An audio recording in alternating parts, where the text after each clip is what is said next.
Radio 4G, las mejores emisoras españolas y del mundo juntas. La escóbula de la brújula. Dirige Jesús Callejo. Presenta David Sentinella.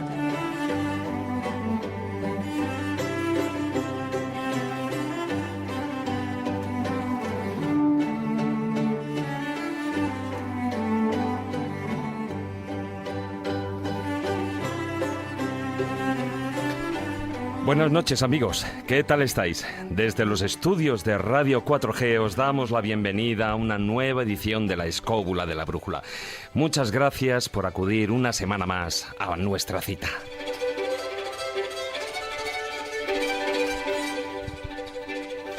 Esta noche, resguardad vuestros cuellos porque nos espera un programa lleno de mordiscos.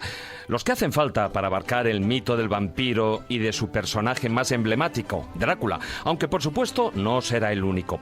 Porque si Drácula es de ficción, no lo son tanto otros casos que trataremos esta noche. Habrá historia, leyendas, mitos, folclore, rutas vampíricas por doquier y, como no, también iremos desgranando algunos que son aparentemente reales. Para ilustrarnos sobre la ruta de Drácula, esta noche estará con nosotros un especialista en el tema, el periodista y escritor Fernando Martínez Laínez, autor del libro Tras los pasos de Drácula. Pero las sendas vampíricas y alguna que otra sangrienta que os tenemos preparadas también abarcan otros derroteros, así que vamos con el sumario de esta noche.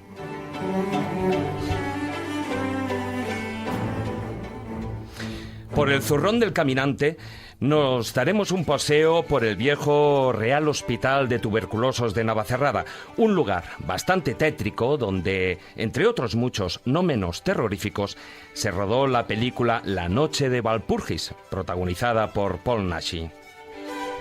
Luego hablaremos con nuestro colaborador Fernando López del Oso, que se encuentra en plena gira promocional de su novela Asesino de Políticos, un libro y una tournée que están dando mucho que hablar. Más tarde entraremos en el taller del pintor, en esta ocasión en clave de cómic, para hablar, entre otras cosas, de la evolución estética de un mítico personaje, Vampirella. En la segunda hora daremos paso al filandón. Viajaremos por la ruta de Drácula y su origen histórico. Hablaremos de otros personajes célebres relacionados, así como de los curiosos casos de tumbas vampíricas, los tratados que hay sobre el tema, y otros muchos asuntos vampíricos más. También abriremos la puerta de la Biblioteca de Alejandría esta noche para hablar con Miguel Aracil, que acaba de publicar un nuevo libro, ¿Pueblos abandonados? ¿Pueblos malditos? Y terminaremos el programa con las enseñanzas y moralejas de los cuentos de Callejo. Todo ello gracias a Víctor San Román, que nos acompañará a los mandos de la parte técnica.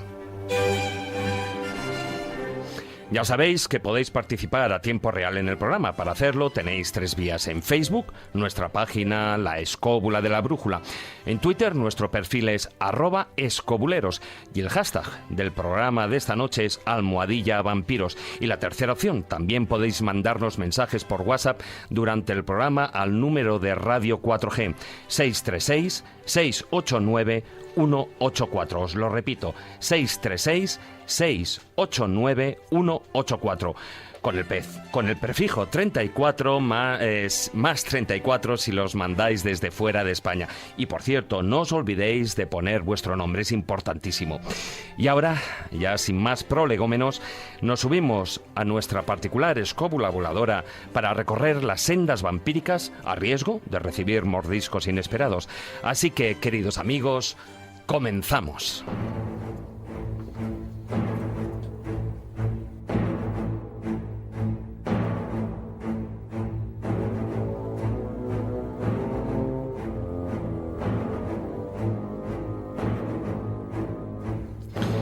A lo largo de la historia, la figura del vampiro ha recibido diferentes nombres gracias a la gran variedad de leyendas existentes en todo el mundo. De hecho, nos es posible encontrar entidades poseedoras de esa esencia de vampiro en todas las mitologías, bien como divinidades infernales antropófagas o como pequeños diablos, espíritus errantes o monstruos capaces no solo de beber la sangre humana, sino también su aliento vital.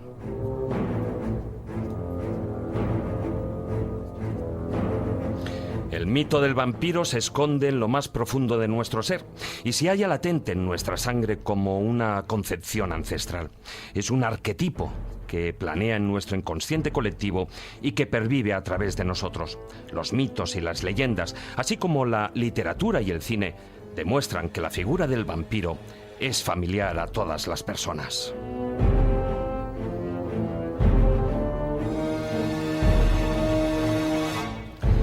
La figura del vampiro ejerce una considerable fuerza de sugestión. La combinación de lo real con lo irreal propicia que sea una proyección de nuestros impulsos y anhelos más ocultos. La encarnación de la vida eterna o la idea de poseer facultades extraordinarias, riqueza, elegancia, para poder satisfacer completamente y sin cortapisas los instintos elementales, no solo resulta tentador para muchas personas, sino que algunos incluso han llegado a albergar la ilusión de ser una especie de conde Drácula.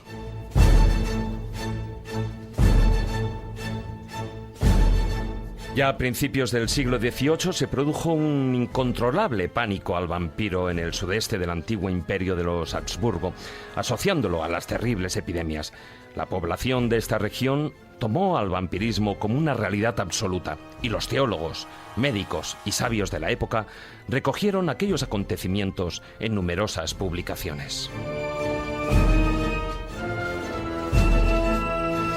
Afortunadamente, traspasado ese Ecuador del siglo XVIII, el sentido común que promulgaba la Ilustración hizo que se calmaran los ánimos y que el pánico a los vampiros terminara remitiendo, al igual que cualquier epidemia, dando paso a lo largo del siglo XIX a que la temática vampírica conquistara la literatura de ficción, manteniendo desde entonces y con la ayuda del cine una situación privilegiada hasta la actualidad, donde el mito ha seguido evolucionando. Esta noche, en la escóbula de la brújula, veremos dónde termina el mito y dónde empieza la realidad. La escóbula de la brújula.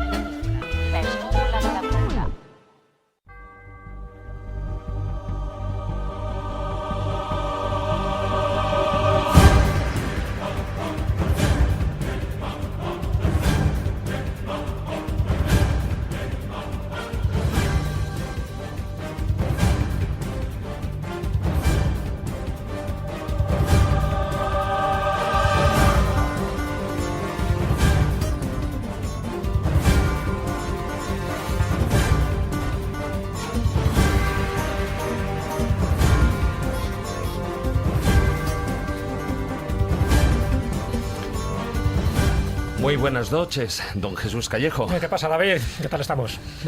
¿Tú has conocido algún vampiro? Hombre, muchísimo. ¿A que sí? ¿A que sí?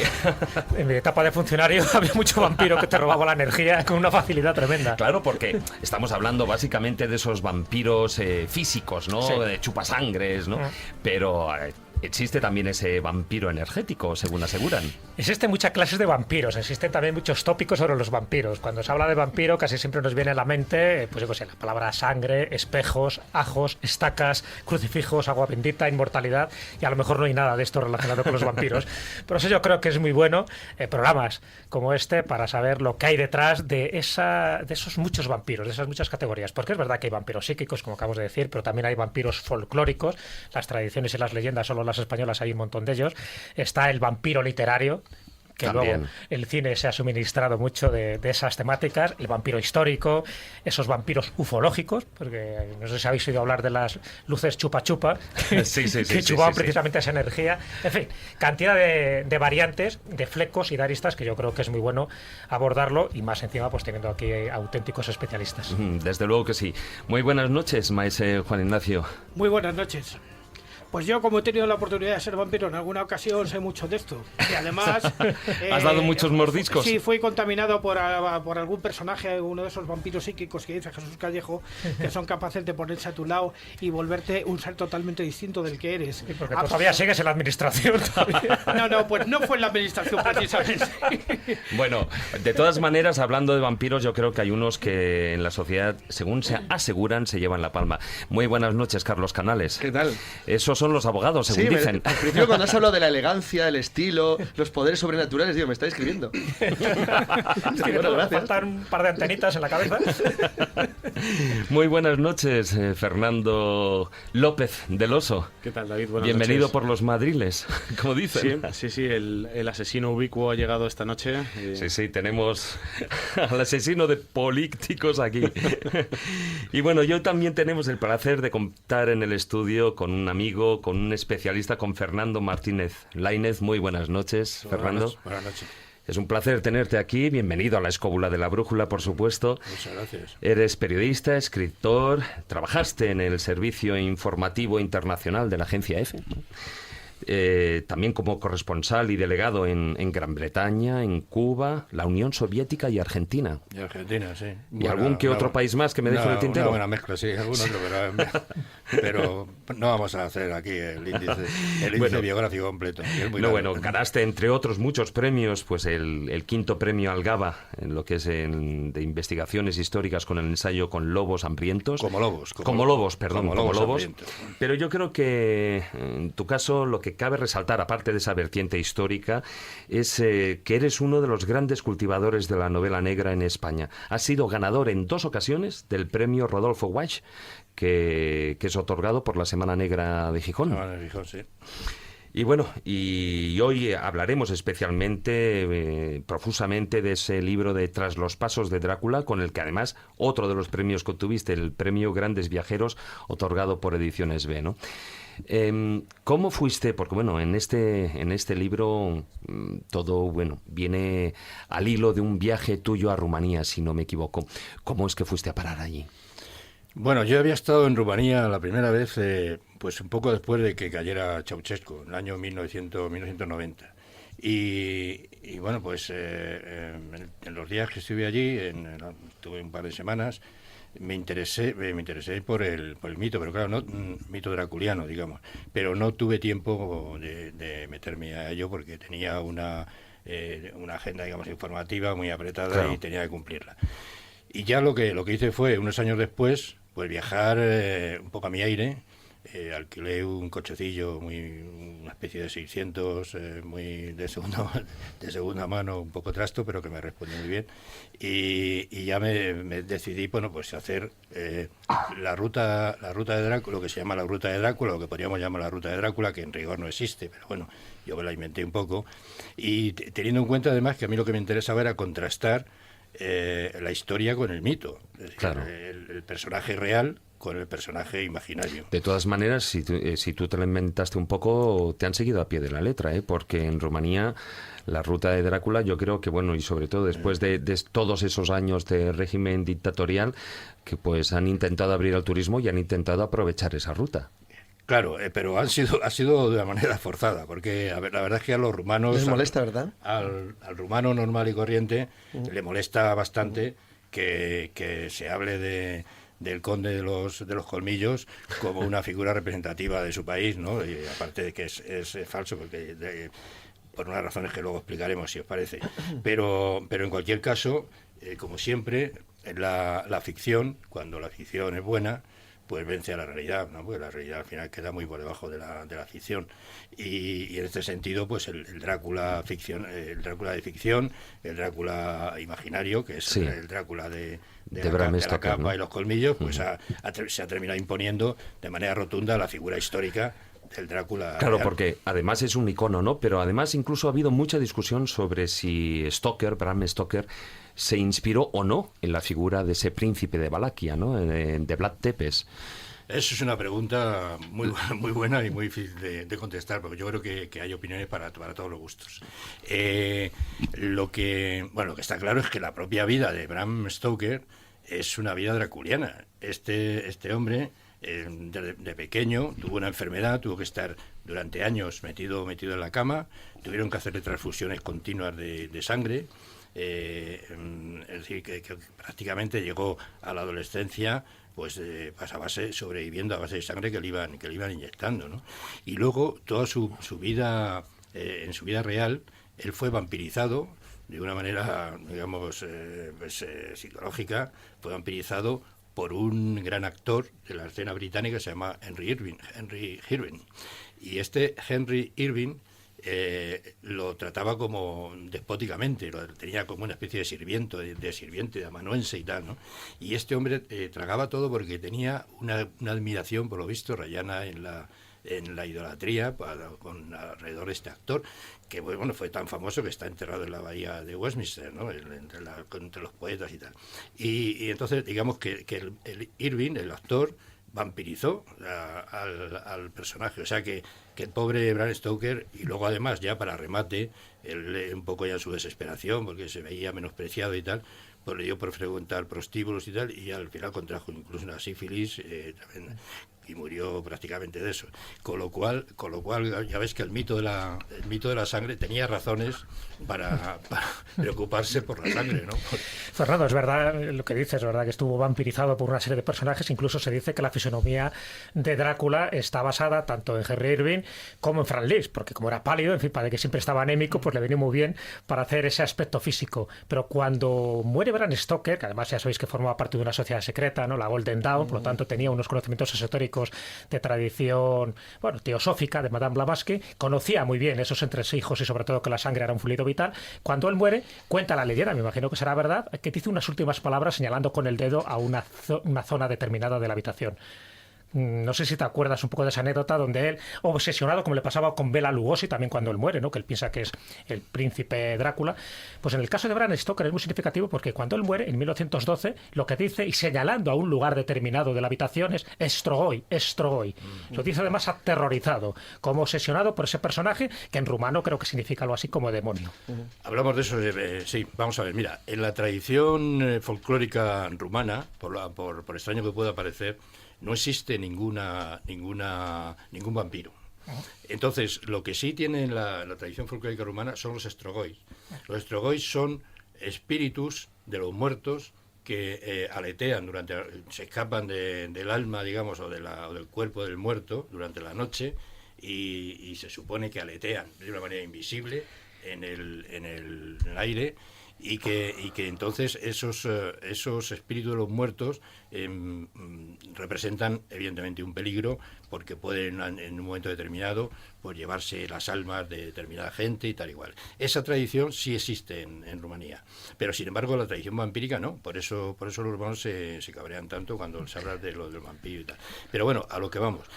No, Estrogoi, claro, pues es posible que está claro que Bram Stoker, que nunca estuvo en Rumanía, tuvo que leer bastante sobre la cuestión esta de los estrogois, porque él se inspiraba en los libros que existían, y entonces sí, pues de ahí le viene claro la palabra, claro. Sí, pero fíjate que yo he encontrado una conexión quizá un poquito más antigua, y es que digamos que cuando Rumanía, Valaquia, toda esta zona perteneció al Imperio Otomano, posiblemente sufrieron alguna influencia de un ente monstruoso de este estilo que viene ya de la traducción de los yazidíes, que son los gormags, que son los espíritus de los muertos malignos que de repente, pues una vez que se ha muerto, salen y se dedican a hacer la puñeta a todo el mundo y tal, hasta que se les corta la cabeza, se les quema, y en un ruido bastante complicado. Esto que dice Juan Ignacio es muy importante por una cuestión. Bueno, primero una cosa que no se ha dicho y habitualmente se suele olvidar. Drácula es una novela buenísima. Buenísima, sí, no es. Buenísima. No me extraña que haya tenido la trascendencia que ha tenido luego, pero lo que quería comentar sobre lo de Juan Ignacio es cierto. Así como, fíjate, los neuros, por ejemplo, los famosos hombres lobo que aparecen ya en Heródoto descritos en la zona que está más al norte de Valaquia, ya existían en la tradición antigua, no así los vampiros en el sentido moderno. Es una construcción realmente de Stoker, tal y como él lo quiere construir. Y se basa mucho más en lo que ha dicho Juan Ignacio que en la leyenda tradicional rumana o de carácter valaco-eslava, que no tiene nada que ver con lo que aparece, por ejemplo, de la cabeza o lo que has contado de la forma en la que actúa. No olvidemos que en la novela de Drácula, que estoy de acuerdo que es una gran novela, en la novela de Drácula, a Drácula no lo matan hincándole una estaca, sino que le cortan la cabeza. La cabeza. Es que hay muchos mitos sobre Drácula, tampoco tenía colmillos. Bueno, sé que quieres decir dos palabras. Era un poco al hilo de la novela, que es cierto que muchas veces la novela la gente la conoce a través de las películas, ¿no? Sobre todo la de Coppola. Pero la novela, en palabras de Oscar Wilde estuvo muy relacionado precisamente con Bram Stoker. De hecho, se casó con una antigua novia de Oscar Wilde, si es que era una novia de Oscar Wilde, ¿no? Y eso fue la esposa de Bram Stoker. Bueno, pues comentaba que esa novela, Drácula, era la mejor novela de terror y la mejor novela escrita de toda la historia. O sea, y para decirlo Oscar Wilde, imaginaros, o sea, que es verdad que es una preciosidad a nivel literario. Bueno, todas esas manos que veo levantadas con ganas, inquietud por coger el micrófono y empezar a hablar, os conmino ahora dentro de un ratito cuando empecemos el filandón. Ahora dejarme que dé paso a la primera de las secciones.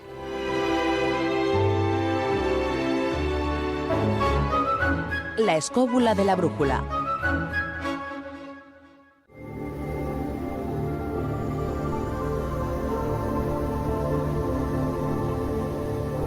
El zurrón del caminante.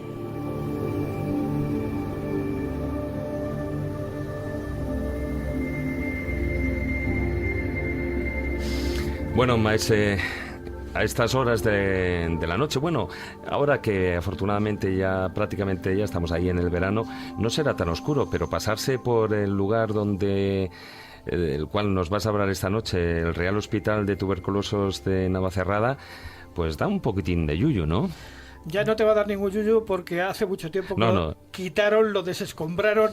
Y ya están construyendo el hotel, ¿no? Hicieron de uno de los edificios que si lo hubieran dejado sería hoy todo un parque temático. Pero aún así, a ver, tú lo has visitado durante muchas veces, yo también, y el lugar imponía. El lugar era absolutamente impresionante porque era el típico edificio victoriano, vamos, o sea, más bien con características incluso góticas en su interior que verdaderamente asustaba. Date cuenta que este edificio lo habíamos tomado de alguna manera los montañeros en la época en la que yo era joven para dormir. Por lo tanto, en el salón de baile, que estaba lleno de columnas, con su chimenea, sus artesonados, sus gárgolas con sus caras extrañas de yeso y de escayola, aquel lugar era verdaderamente siniestro. Pero claro, como allí todo el mundo, algunos pues le tenían un respeto, digamos veneral a aquel sitio, pero otros iban simplemente a hacer allí botellón. Y entonces, ¿qué es lo que pasó? Que al final las autoridades de la Comunidad de Madrid, bueno, entonces no existía la Comunidad de Madrid, pero las autoridades madrileñas decidieron quitarse el hospital del medio y lo quitaron. Pero no quitaron el aura siniestra del lugar, porque ese aura siniestra del lugar ha sido traída a la historia, no en su etapa como hospital de tuberculosos, que no hay que confundirle con el de la Barranca de Navacerrada, que es otra cosa. Este hospital era un hospital de tuberculosos que evidentemente se vino abajo. Y más abajo está el de los Molinos, que esa es otra historia. Efectivamente. Este se vino abajo simplemente con la aparición de los antibióticos. Entonces, ¿qué es lo que pasa? Que ya los aires de la sierra no se utilizaban para curar a los tuberculosos y el hospital simplemente desapareció y no se le dio otra función. Pero, ¿qué nos le ha traído en la historia? Bueno, por la existencia de una cosa que le llaman película, que se llamó La noche de Walpurgis, filmada por León Klimovsky en el año 1971, con protagonistas nada más ni nada menos que a Jacinto Molina, Paul Naschy, lo cual lo convierte en una película que, aunque es una película muy especial, le llaman película, es una película de culto. Le tienes cierta manía, me estoy dando cuenta. No, en absoluto. Es que yo recuerdo la escena en que había un monstruo que salía del bosque y lo habían hecho con globos comprados en una tienda de chucherías y barro y cosas así. Entonces era... Bueno, pero a ver... Era el bajo presupuesto. Era cutre. Juan Ignacio, ¿cuántas películas de aquella época, o sea, hoy en día son intragables? Sobre todo por ese tipo de efectos especiales, maquillajes, etcétera, etcétera, que no utilizaban el látex, por Dios. Efectivamente. Bueno, la historia es muy sencilla. En este caso concreto, y por empezar, para que luego no digan que somos machistas, no va de vampiros, sino de vampira, que se llama Vandesa. La vampira vandesa, posiblemente inspirada en el personaje de la condesa sangrienta de la que luego vamos a hablar, de Elizabeth Bathory. Coincidí en una conferencia con Paul Naschy en Pozuelo, y me acuerdo que estaba obsesionado con preguntarle quién inventaba los nombres. Los nombres de sus personajes en las películas, pero eran de lo más friki, pintoresco, eran todos rarísimos. Fíjate, Vandesa, ¿qué se le ocurre? Tiene nombre de salsa. Sí, de salsa de lavadora. Bueno, Vandesa puedo decir que era por una tal Vanessa que andaba circulando allí por el rodaje. La historia es muy sencilla, es el enfrentamiento entre la tal Vandesa, la vampira, y el hombre lobo, que el Paul Naschy, que se erige en protector de dos pobres mujeres, de Genevieve y de otra muchacha, que llegan y encuentran allí su protección. Al final todo se termina, digamos, resolviendo entre la batalla que se traen entre el hombre lobo y la vampira, que ya no es en el hospital de Navacerrada, sino posiblemente en el ábside, yo creo que de la iglesia de Uceda, pero no recuerdo muy bien si ese detalle lo tengo yo muy claro porque hace ya mucho tiempo. Lo que sí que es cierto es que cuando estaba el rodaje era la época en que yo andaba por este hospital de Navacerrada yendo frecuentemente a dormir, porque cuando aquello estaba nevado el paisaje era absolutamente maravilloso. Bueno, pues para dormir con el paisaje nevado, vamos, te tenías que quedar como un caramba, ¿no? No, porque encendíamos allí nuestros fueguitos, que fueron los que llevaron a que luego lo derribaran. La verdad es que el lugar era peligroso en sí, no es que fuera siniestro, además era peligroso porque los huecos de los ascensores eran una oportunidad para romperse la crisma, y bueno, en el fondo aquello no era más que un refugio de cárabos y otras alimañas de la noche, que había muchas y no precisamente vampiros. Pero bueno, la verdad es que toda esa sierra, Navacerrada, sea por un hospital o por otro y tal, la verdad es que merece la pena transitarlo, hacer una rutita. Efectivamente. Y puesto que hablábamos de la noche de Walpurgis, que es parecida al Samhain, aquí voy a poner una danza que yo hice una maqueta para hacer una filmación que no se hizo en su día y que posiblemente la haremos algún día. Una danza relacionada con el Samhain celta, que sería el equivalente a la noche de Walpurgis.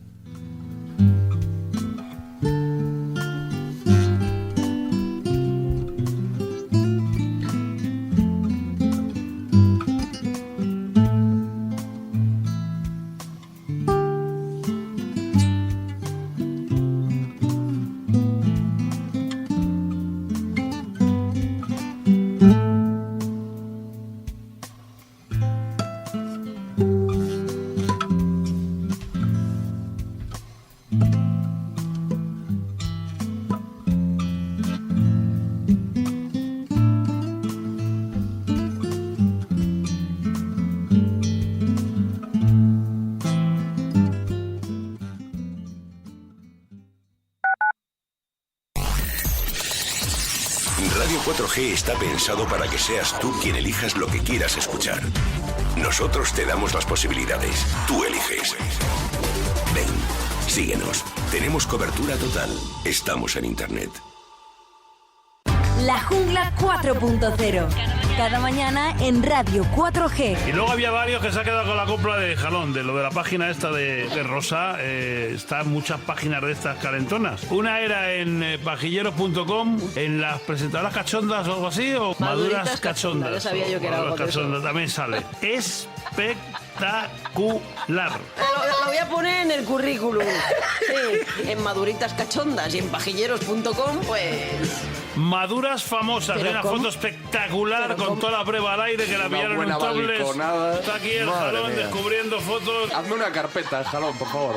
Me dice Chema que va a encargarse de recopilar todas las fotos, la que está en pelotas, para que tenga tráfico los pajilleros, eso lo tengamos nosotros. Hacer una recopilación, el Chemita Rubio que sabes, saca todo y lo metes en una especial nuestro. Está en radio4g.com, todos.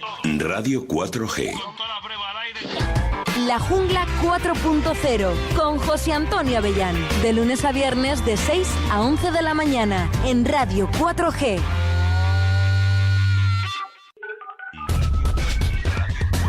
¿Has descargado ya la nueva aplicación móvil de Radio 4G? Busca Radio 4G en Play Store o App Store y disfruta de la radio cuando y como tú quieras. Escucha los canales exclusivos de Radio 4G, todas las emisoras españolas y una selección de las mejores radios de todo el planeta. Consulta nuestros podcasts, despiértate con nosotros o selecciona el estilo de música que más se adapte a tu estado de ánimo. Radio 4G. La nueva aplicación de radio4g.com ya está disponible para iPhone, iPad y dispositivos Android. Búscala en Play Store o App Store, pruébala y nunca volverás a escuchar la radio de la misma forma. Radio 4G, la radio con alma. Entra en radio4g.com y descubre nuestras emisoras exclusivas en Internet. El día de 24 horas de homenaje a los iconos de la historia musical.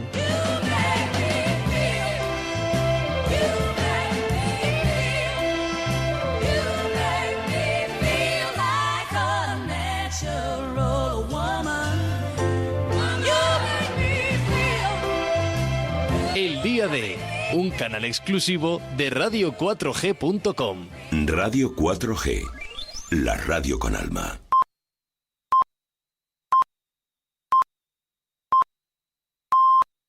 Vaya vacaciones acabo de reservar en Viajes El Corte Inglés. ¿Cómo será de bonito nuestro hotel? ¿Y el agua de la piscina estará muy fría? ¿Y los niños? Lo pasarán genial. ¿Y la playa? ¿Será de arena fina?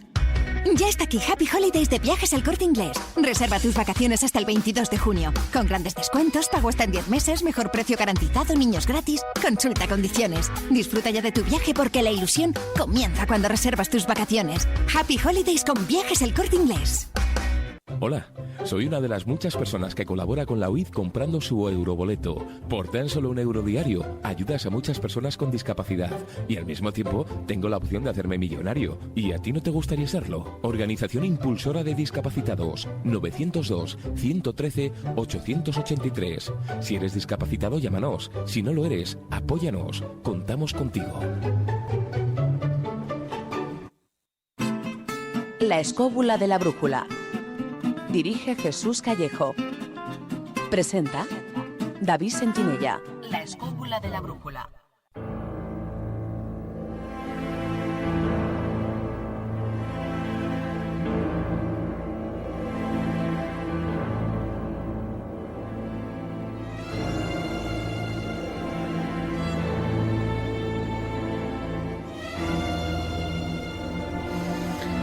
Bueno, y podríamos decir que no sé si este tema va de vampiros, pero sí de sangre, aunque algunos también les llaman, como decía Jesús, vampiros energéticos o vampiros odiales en algunos casos, porque hoy tenemos aquí un libro que está de gira y Fernando López del Oso, nuestro colaborador, un nuevo libro, una nueva novela, en este caso, bueno, veremos, él ya nos irá hablando, pero ese asesino de políticos, bueno, pues es para muchos el vengador, ¿no?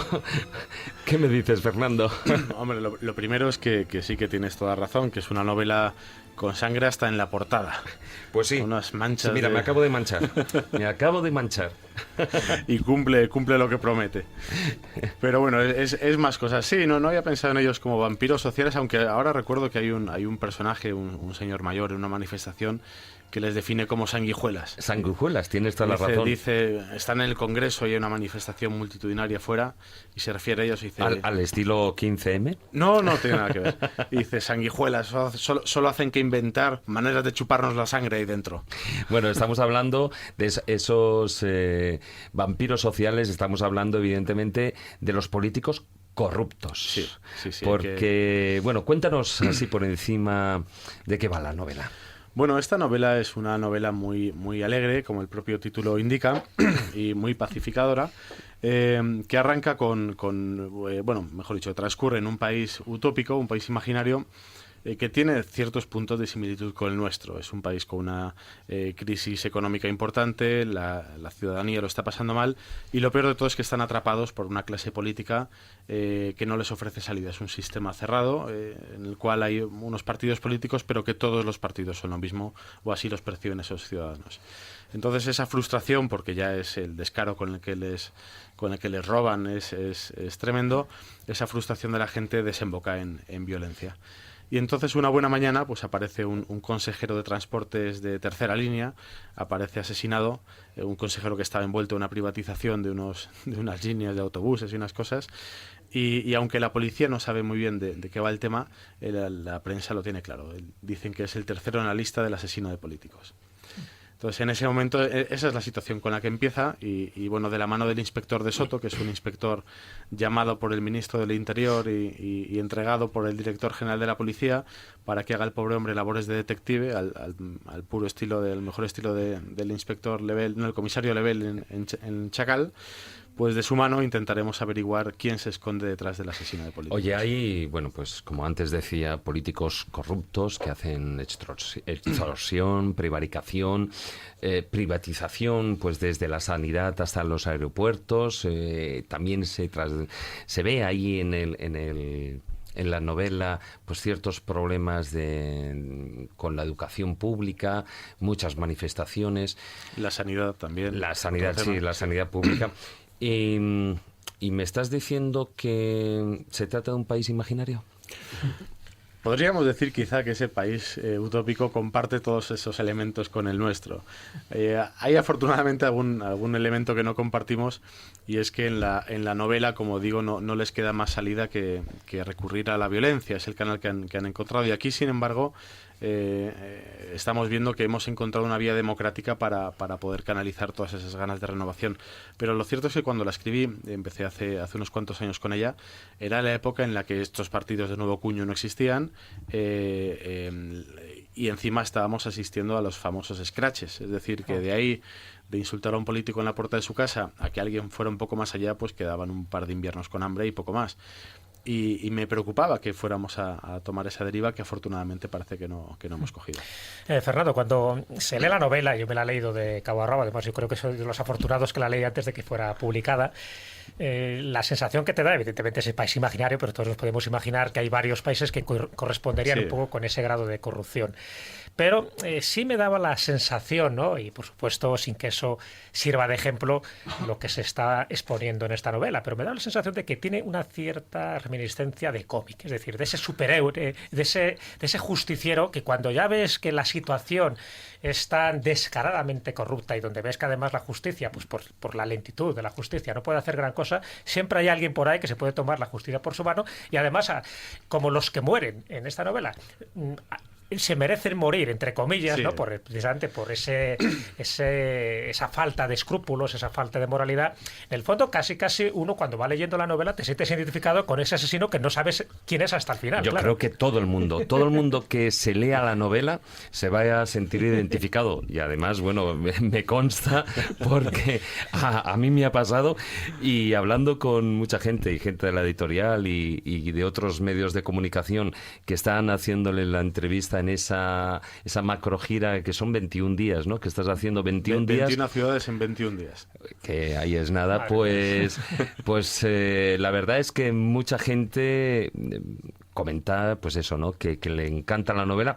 Y hay otro detalle que es importantísimo.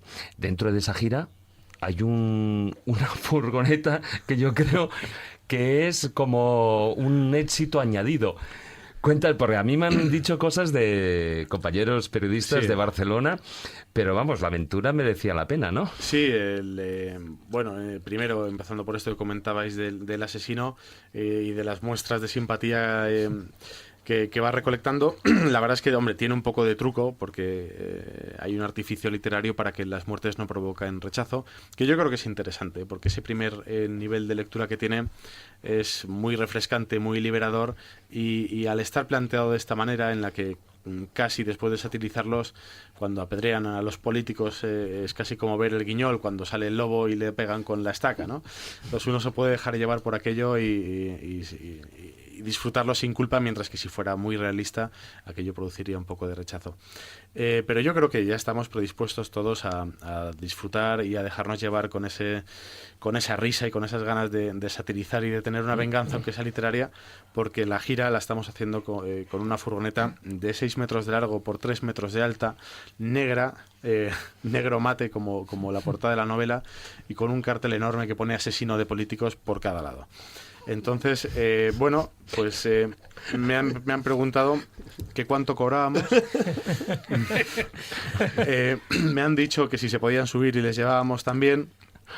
Luego la gente se hace, por supuesto, muchísimos selfies y los pulgares que nos enseñan en la carretera son continuos.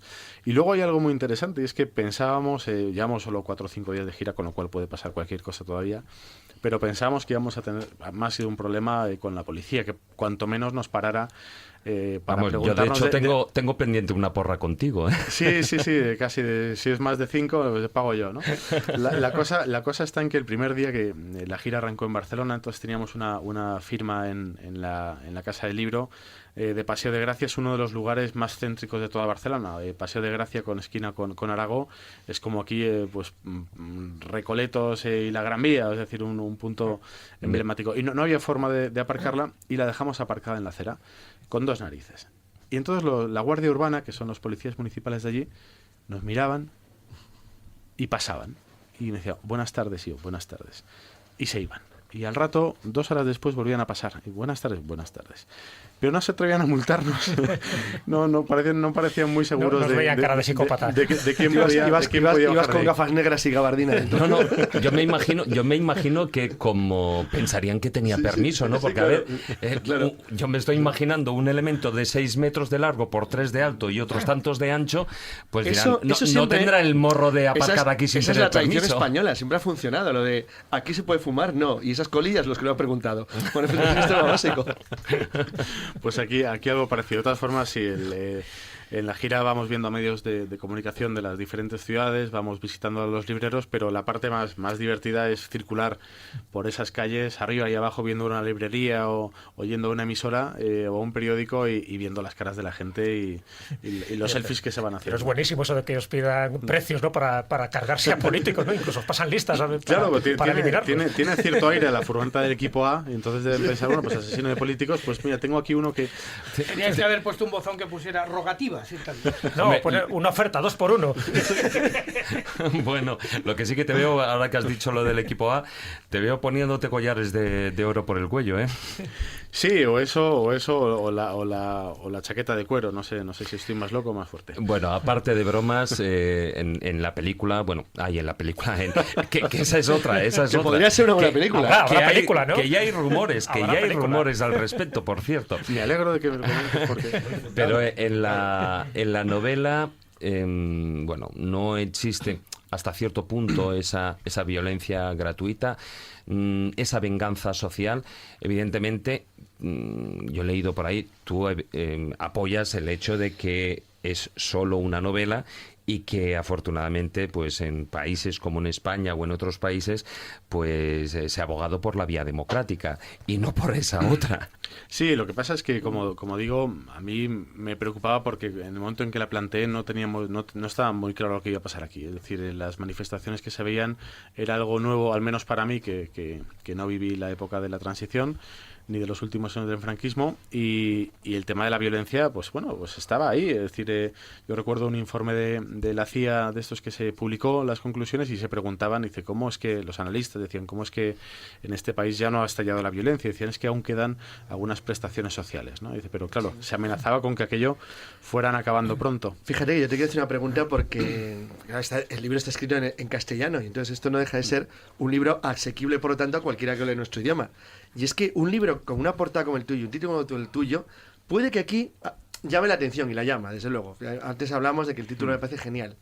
Pero en países como México, Colombia, es que hay países de habla hispana donde tiene otro contexto y otro contenido. Tiene un guiño, claro, porque al asesino de políticos, que así aparece en los medios, aunque luego la gente le renombra como el justiciero, le hacen un corrido mexicano, le hacen un vídeo que empieza a circular por internet, un pequeño montaje en el cual le suenan acordes mexicanos. Claro, es que hay lugares de nuestro entorno, al menos cultural, que esto no queda tan lejano. Sí, lo que pasa es que tiene ese primer nivel de lectura un poco gamberro, ¿no? Y desenfadado con esas ganas de dar ese pequeño desquite para mí, para mis compañeros, ¿no? Para mí, para mis conciudadanos. Pero luego ahondo un poco en el dilema moral que a mí me interesaba. Primero del político que se decide corromper, y luego de la persona que decide cometer un asesinato. Y cuando te metes un poco en ese proceso, la cosa ya tiene menos gracia. Fernando, siempre que se escribe una novela de estas características, además con tanto impacto social, sabes que se producen serendipias literarias. Me explico. Es decir, que de forma simultánea, sin que tengáis contacto entre vosotros, seguro que hay alguien que también está escribiendo algo parecido, o hay alguna película, algún corto sobre alguien que se dedica a cargarse políticos. Eso por una parte, porque luego he visto, ¿no?, alguna película que, bueno, más o menos trata una temática similar. Y por otra parte, cuando estabas escribiendo la novela, todavía no se había publicado, se produce el asesinato de una política, que es, en este caso, Isabel Carrasco, la presidenta de la Diputación de León. Esas serendipias que yo llamo, ¿no te hacen reflexionar un poco de, parece que hay algo ahí en el ambiente, de que de alguna forma muchos de forma independiente estáis, no pensando lo mismo, pero sí canalizando ese tipo de frustración? Bueno, a mí sí, es que está claro, no somos los escritores, no somos impermeables al momento que vivimos, sino todo lo contrario. Es decir, esta novela nació porque a mí me cabrearon, hablando en plata, por algunos temas, y me hicieron que me tuviera que ocupar y preocupar de la política, cosa que hasta ahora es como, oye, como el que tiene un coche y tienes un mecánico que te lo cuida, ¿no? Si todo funciona bien, no te tienes que preocupar de cambiar el aceite, ¿no? Pues aquí en este caso hicieron lo que hicieron, se comportaron como se comportaron y bueno, tuve que responder. No fui el único, por supuesto, que trató ese tema y de hecho es curioso porque a otro de esas novelas que comentabas, conozco a la persona. Entonces, bueno, sí, la serendipia se fue fraguando ahí casi. Bueno, has dicho que llevabais 5 días con la gira. Bueno, hoy es viernes, mañana estás firmando en la Casa del Libro. En la Feria del Libro. Sí. Hoy tengo el día yo con las palabras cruzadas. En la Feria del Libro de Madrid, en la caseta 264, que es la caseta de la editorial de Estela Maris. Una editorial que, vamos, que está saliendo como un cañón, ¿no? Sí, la verdad es que porque apenas tiene un año de existencia y, vamos, o sea, la cantidad de autores y de libros que está sacando, chapó. Sí, la verdad es que uno acostumbra a explicar... Podríamos decir como que una editorial pues publica, se consolida y va ascendiendo casi como una gráfica que sube, pero la gráfica de esta editorial es casi un hongo atómico, es decir, sube, explota en todas direcciones, hacia arriba, hacia los lados, se expande, no dejan de sacar cosas y sé de buena tinta algunas que este verano van a sorprender. Y la verdad es que yo estoy encantado con ellos. Es decir, esta promoción que estamos haciendo a mí me parece una oportunidad fabulosa. Bueno, ¿y esa ruta por dónde va a seguir? Bueno, pues de aquí nos iremos hacia el norte, Valladolid, Oviedo, Vigo, León, Salamanca, luego iremos bajando, Badajoz, Sevilla, Málaga, Almería, Murcia, Alicante, Valencia, Castellón, si no hemos muerto, Tarragona. O sea, y cada día una ciudad. Y cada día una ciudad. Madre mía. Eso es apoyar a un libro y es, y tener fe en él, en su calidad, que por supuesto la tiene. Y en la belleza de su autor. Bueno, a mí ya me acabas de echar. A mí me parece un blandito. Eso hay que hacerlo en bicicleta. Eso, en bicicleta. Menos furgonetas. La escóbula de la brújula. Dirige Jesús Callejo. Presenta David Sentinella. La escóbula de la brújula.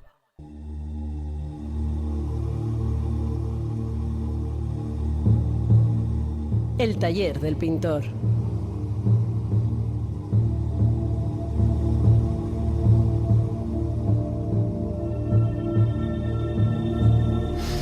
Bueno, esta noche, como además podéis escuchar, nuestro compañero Marcos Carrasco no puede estar aquí, pero sí que ha querido estar con nosotros, al menos en espíritu y con voz y con presencia en el programa, como suele ser habitual, para hablarnos, para traernos en ese taller del pintor esa evolución estética del mítico personaje del Vampirella.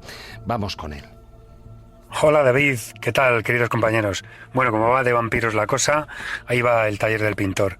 Y ante tanto personaje ávido de sangre, colmillos afilados, ataúdes polvorientos y con telarañas, el taller del pintor ha optado en el día de hoy, por traer a su escenario un personaje vampírico del cómic muy popular y con aspecto de lo más erótico salvaje, en el que su historia cuenta y comienza en los años 70 y no es ni más ni menos que Vampirella. Es una heroína del cómic, del terror y erótico, y fue creada originalmente por Forrest J. Ackerman. La hizo para la editorial Warren y esta inauguró el primer número de una revista con esta editorial del mismo nombre, aunque no fue su principal personaje hasta, digamos, el número 8, publicado en 1970. El argumento, bueno, pues es El argumento del personaje es de lo más sencillo y no es ni mucho menos para tirar cohetes. Vampirella es una extraterrestre originaria del planeta del planeta Draculón, atención al nombre, parecido a Krypton, el de Superman, Draculón para Vampirella y Krypton para Superman. Es un mundo donde sus habitantes se alimentan de líquido sangriento que circulaba y fluía por los ríos. Sus habitantes son los vampiri. Eran capaces de convertirse en murciélagos en cualquier momento. Le crecían unas alitas, iban volando por todo el planeta y así iban deambulando de aquí para allá. Las aventuras de Vampirella comienzan cuando los habitantes de Draculón están muriendo por causa de la erupción de uno de los satélites del planeta. Solo quedan unos pocos habitantes y es por azares del destino cuando se estrella una nave espacial procedente de la Tierra.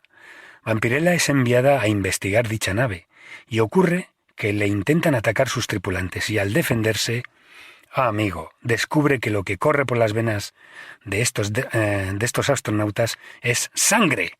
Es aquí donde comienzan sus aventuras. Esto le lleva a pensar que lógicamente los seres humanos tienen que ser a la fuerza buena gente, ya que circula sangre por sus venas. Bien, pues para que la raza de los vampiri pueda sobrevivir, pone un gran esfuerzo en reparar la nave y llevarla de regreso a la Tierra. Vampirella se convierte en una heroína, defensora del bien, y protegiendo a los humanos de los vampiros terrestres y todos los seres marinos de la Tierra es como si fuera un objetivo a cumplir. En los años 50, 60 y 70 estaba en la censura estadounidense bastante implacable, como la ve aquí en España igual. Estaba la llamada Comics Code Authority. El hecho de que publicaran Vampirella y apareciese como una revista, no como un comic book, pues para un público determinado con cierta edad, digamos, esta publicación como revista iba para los adultos, le ayudó a zafarse de ciertas directrices que hubieran prohibido su publicación debido a su voluptuosidad sexual, su aspecto, su exhibicionismo, aparte del guión que tuviera, etcétera, etcétera. He aquí cuando grandes dibujantes, portadistas e ilustradores de cómics se hicieron cargo de su creación. Pues con el paso del tiempo, entre los americanos podríamos nombrar a Tom Sutton, con un estilo muy gráfico y rotundo, haciendo mucho hincapié en el concepto sexy del personaje, con un entintado fenomenal, un blanco y negro a prueba de bomba muy, muy contundente y que acentuaba en gran medida las formas del personaje. Otro gran, y lo recordaréis, Frank Frazetta, magnífico ilustrador, considerado el mejor portadista del mundo en el ámbito del cómic. Dio la imagen, si recordáis, al Conan el Bárbaro, con su impresionante aspecto. Hizo bellísimas portadas en las revistas del género como Vampus, Creepy, etcétera, de estas publicaciones absolutamente de terror gráfico que yo personalmente tuve la oportunidad de aprender a dibujar muchísimo junto con las de la Marvel. Frank Frazetta, este artista, dio a Vampirella un carácter de animal salvaje, con esas acentuadas anatomías rotundas, de un estilo muy pictórico que lo hacía trascender del cómic. Una maravilla, lo podéis ver en nuestra página web. En los años 60 y 70, el guionista y dibujante catalán y representante de artistas Josep Tutain, creador de la editorial Selecciones Ilustradas, establece contacto con la editorial Warren estadounidense.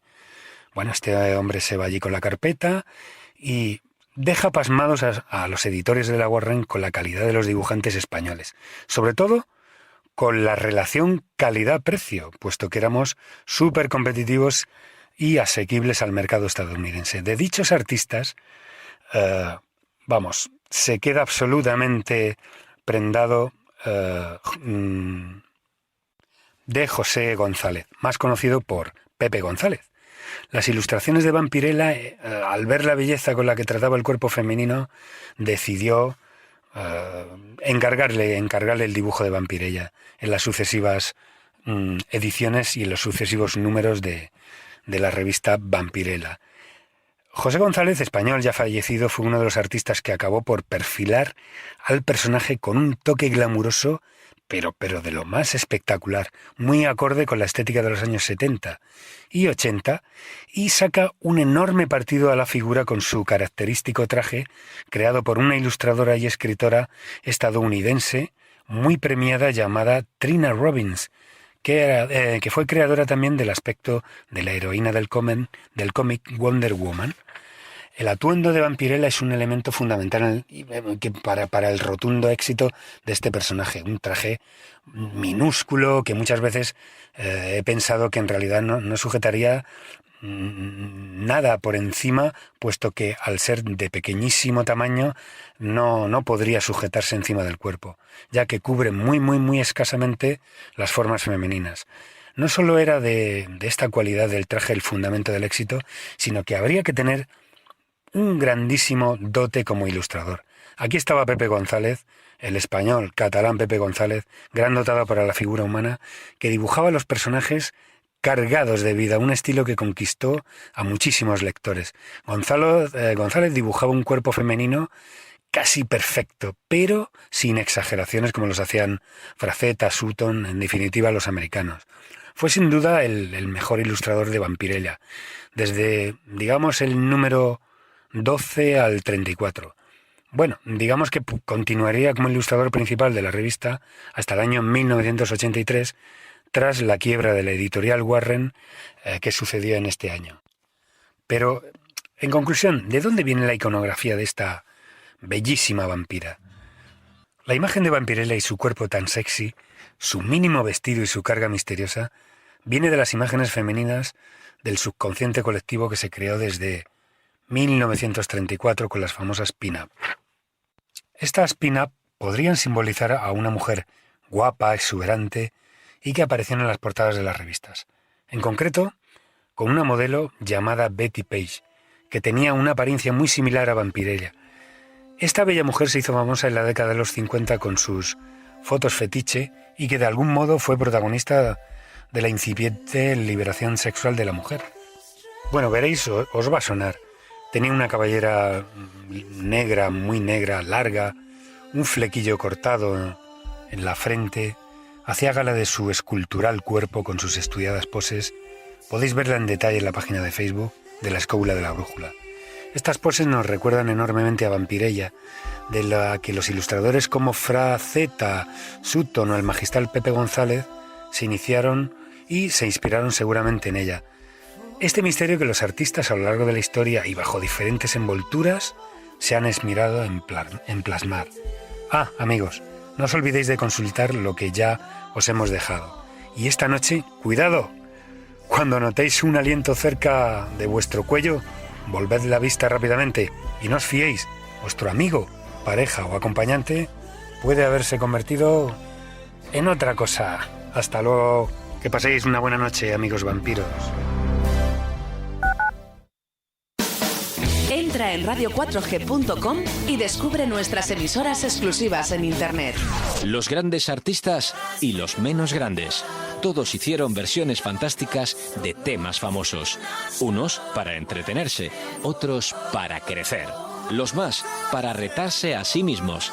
Pero todos están en Radio Covers, un canal exclusivo de radio4g.com.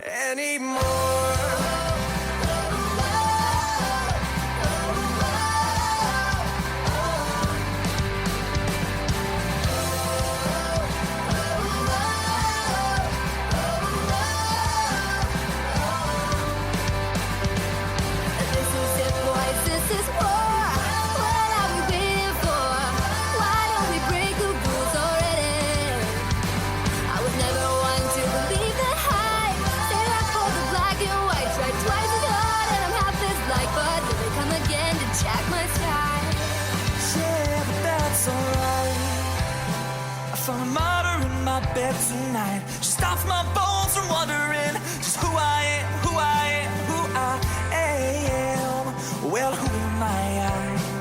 No. Well, some nights I wish that this all would end, 'cause I could use some friends for a change. And some nights I'm scared you'll forget me again. Some nights I always win.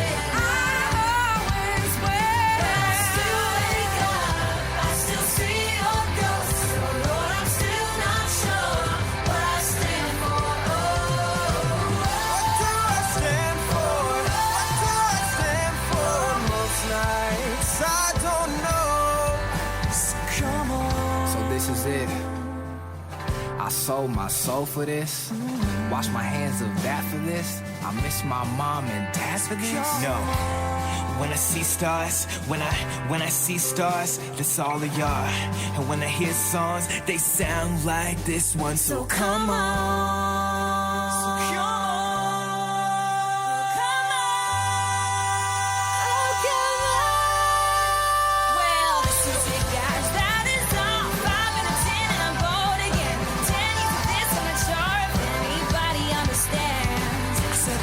Not for the folks at home. Sorry to leave, mom, I got to go. But who the fuck wants to die alone? All dried up in the desert sun. Heart's breaking for my sister and the comments. Radio Covers, un canal exclusivo de radio4g.com. Radio 4G, la radio con alma.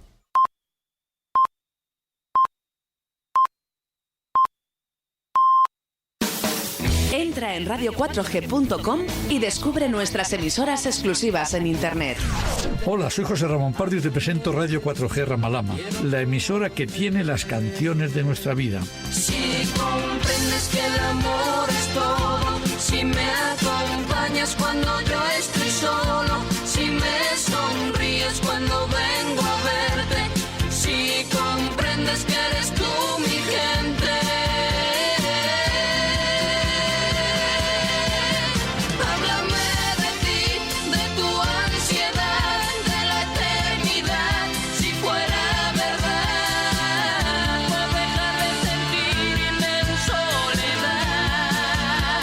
Radio 4G Ramalama es una emisora exclusiva de radio4g.com. Radio 4G, la radio con alma. Vaya vacaciones acabo de reservar en Viajes El Corte Inglés. ¿Cómo será de bonito nuestro hotel? ¿Y el agua de la piscina estará muy fría? ¿Y los niños? Lo pasarán genial. ¿Y la playa será de arena fina? Ya está aquí Happy Holidays de Viajes El Corte Inglés. Reserva tus vacaciones hasta el 22 de junio. Con grandes descuentos, pago hasta en 10 meses, mejor precio garantizado, niños gratis. Consulta condiciones. Disfruta ya de tu viaje porque la ilusión comienza cuando reservas tus vacaciones. Happy Holidays con Viajes El Corte Inglés. La escóbula de la brújula. Dirige Jesús Callejo. Presenta David Sentinella.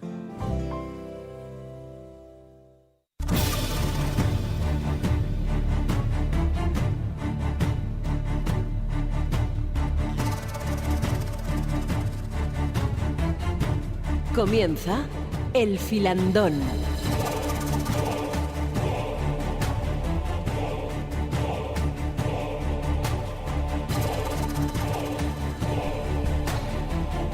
Bueno, antes de empezar con el filandón, sí que me gustaría hacer dos pequeños matices.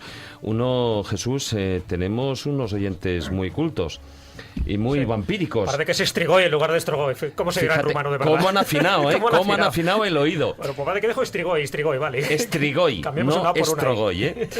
Y luego, bueno, pues evidentemente casualidades, pero bueno, o no.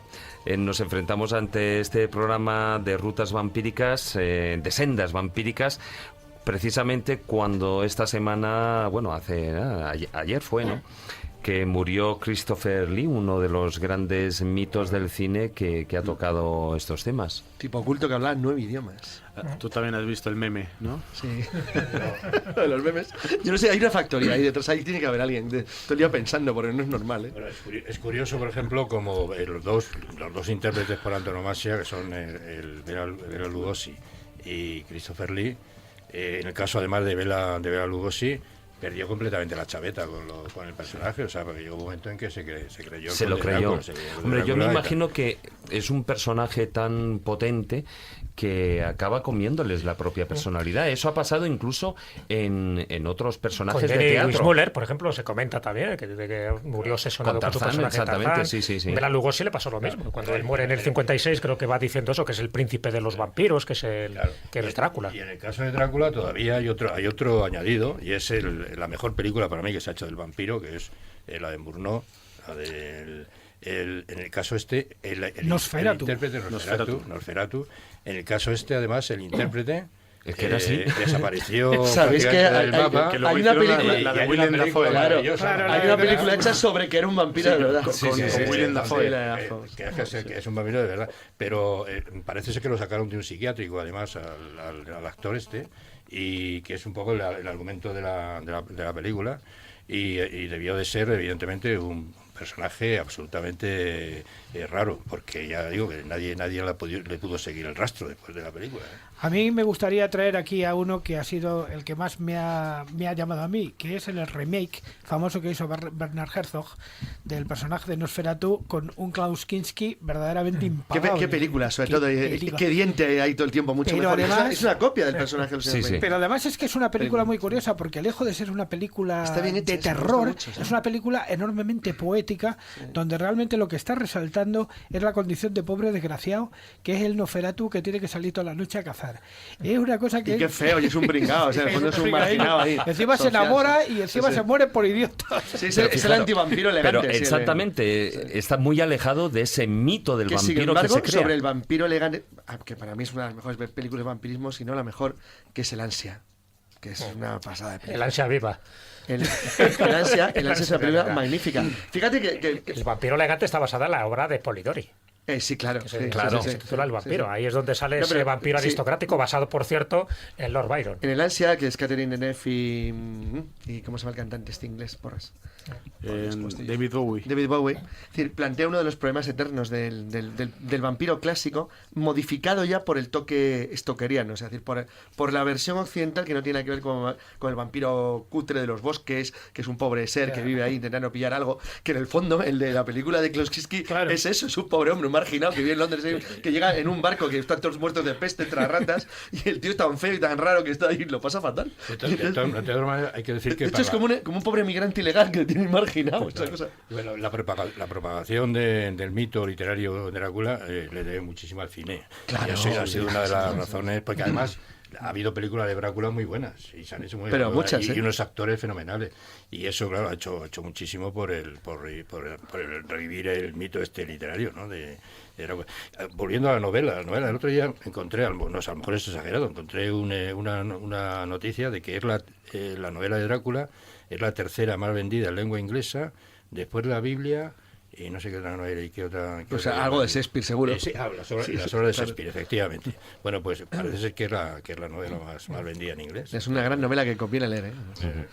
Bueno, una vez ya comentado ese deceso, esa importancia que tuvo Christopher Lee en el cine, y de la puntualización que nuestros sabios oyentes nos han hecho, me gustaría empezar hablando de esa ruta de Drácula que hemos dejado ahí aparcada al inicio del programa, ¿no? El mito de Drácula, ¿tú crees, Fernando, que cuándo nace? ¿O cuándo podríamos decir que nace ese mito del personaje ahí en lo que es en Rumanía? El mito literario, nos estamos refiriendo. No, el mito literario para mí es indiscutible que nace con la novela. De Bram Stoker, sí. Uh-huh. Hasta entonces, el mito, digamos, el conde no... El conde no existe, pero el de los colmillos no existe. Hay que incluir también el vampiro como figura, o sea, a lo mejor te refieres a eso, como lo citaba Jesús de Polidori. Claro. O la vampiresa, con Sheridan Le Fanu. De todas maneras, es que lo del vampiro es complicado. Bueno, el mito es eterno en el sentido de que tiene que ver con cosas no eternas. Es la sangre como fuente de vida, que eso está en todas las culturas, y a la vez que la sangre como fuente de vida es la comunicación con los muertos, el hecho de que no muramos, de que no nos resignamos, digamos, a morir y que de alguna manera revivimos, pues tiene que ver con la trascendencia, en definitiva, ¿no? Uh-huh. Pero es curioso porque esto, el primer testimonio escrito según mis fuentes, sobre este tema, viene de la literatura, viene de la India, de la literatura hindú. Y en la literatura hindú existe los vampiros. Hay incluso un libro que habla de los vampiros. Pero es curiosamente, los vampiros son una especie de mito o de personaje, digamos, entre comillas, positivo. porque lo que hacen los vampiros es reimponer o reimplantar la justicia en el mundo. Entonces, en la mitología hinduista sobre el vampiro, los vampiros, ya digo, lo que tratan es de ser justicieros. Entonces, otra de las cosas del mito de Bram Stoker es que rompe esa especie de tradición de la mitológica, y en el caso de Stoker, pues el vampiro al revés, es un personaje que mata indiscriminadamente o que chupa indiscriminadamente la sangre de unos y otros, sin preocuparse de la justicia. Pero fíjate que, sin embargo, tanto el cine como la literatura posterior en el siglo XX ha mantenido, o actualmente en el siglo XXI, las dos versiones. Hay como las dos tendencias. El vampiro malvado, que es en un fondo es un asesino que come, que es un elemento que está por encima en la cadena alimenticia del ser humano y nos come a nosotros, o sea, el vampiro malvado, frente... Depredador. Claro, exacto, frente al vampiro, que en el fondo es una especie de elemento humanitario que protege la humanidad y que tiene una actitud elegante. No sé, por ejemplo, en la serie Underworld se ve perfectamente que los vampiros son elegantes, refinados, y los pobres hombres lobos son sucios, tienen moquillo, es un asco. Entonces, esa diferencia entre dos tipos de animales, pero sin embargo que no tienen la misma visión, es curiosa, porque se sigue manteniendo frente al vampiro. Esto creo que es verdad que es realmente malo, es un demonio. Sí, es ese punto seductor el que le hace tan atractivo, y además es curioso porque los animales en la naturaleza, los que se alimentan de sangre, la sangre es bastante poco nutritiva, entonces tienes que tomar mucha sangre y estar muy adaptado para poder sobrevivir con eso. De hecho, se usa para beber. Los leones, por ejemplo, usan para beber, es líquido, ¿no? Pero realmente todos los animales que chupan, que toman sangre son bastante feos, las sanguijuelas, las lampreas, los vampiros, que son muy pequeños en comparación con el ganado, las garrapatas, es decir, y sin embargo su contrapunto humano, íbamos a decir, pues le ponen con ese aspecto. El vampiro es una rata con alas. Claro, pero que no es humano realmente, es una mezcla entre humano y bicho. Bueno, una cosilla, yo creo que es importante, es verdad, matizarlo para entender un poco por qué surge ya luego el mito literario y además el gentilhombre, que es el Drácula de Bram Stoker. A ver, chupasangre siempre ha habido en toda la literatura, incluso en todo el folclore, en todas las leyendas. Es decir, hablaba Fernando Martín Laine, como tenemos aquí a dos Fernando, de la India, pero también ese mito está en Babilonia, en fin, está con todas las estriges, con las lamias. Ese mito de devorador de carne y de chupador de sangre como fluido vital existe en todas las partes. Pero cuidado, el vampiro como tal, como palabra, como el no muerto, como persona que sale de su tumba para intentar vengarse o para intentar alimentarse de la sangre de sus conciudadanos, eso surge en el siglo XVIII. O sea, se sabe clarísimamente que es en el siglo XVIII, a mediados del siglo XVIII, cuando se dan varias circunstancias donde se produce el elemento vampiro como un asustaniños y además como una especie de monstruo del inconsciente colectivo. Por una parte, relacionado con las epidemias de rabia que había, donde se enterraba a la gente prematuramente, entonces, bueno, pues no se conocían bien los efectos de la descomposición y algunos se pensaban que estaban como no muertos esperando revivir. Y por otra parte, pues el dominico Agustín Calmet, por ejemplo, hizo mucho para recoger aquellas tradiciones, sobre todo del centro de Europa, de Baviera, de Transilvania, en fin, de Rumanía, Hungría, y todo eso lo compuso y lo compiló en un tratado, el famoso Tratado de los Vampiros, que generó mucha controversia, hasta el punto que incluso Voltaire, en el diccionario filosófico de Voltaire, entró a saco con Agustín Calmet, diciendo que había creado una especie de epidemia colectiva alrededor del vampiro, cuando el vampiro no existía más que la imaginación de unos cuantos campesinos que interpretaron mal la muerte de algunos ciudadanos suyos. Sí, pero no olvides que Calmet ya venía con una tradición que parte prácticamente del Maleus Maleficarum, cuando hay ciertas conductas detenidas detectadas en el martillo de brujas o descritas en el martillo de brujas que son equiparables a lo que luego sería este vampiro del que estamos hablando.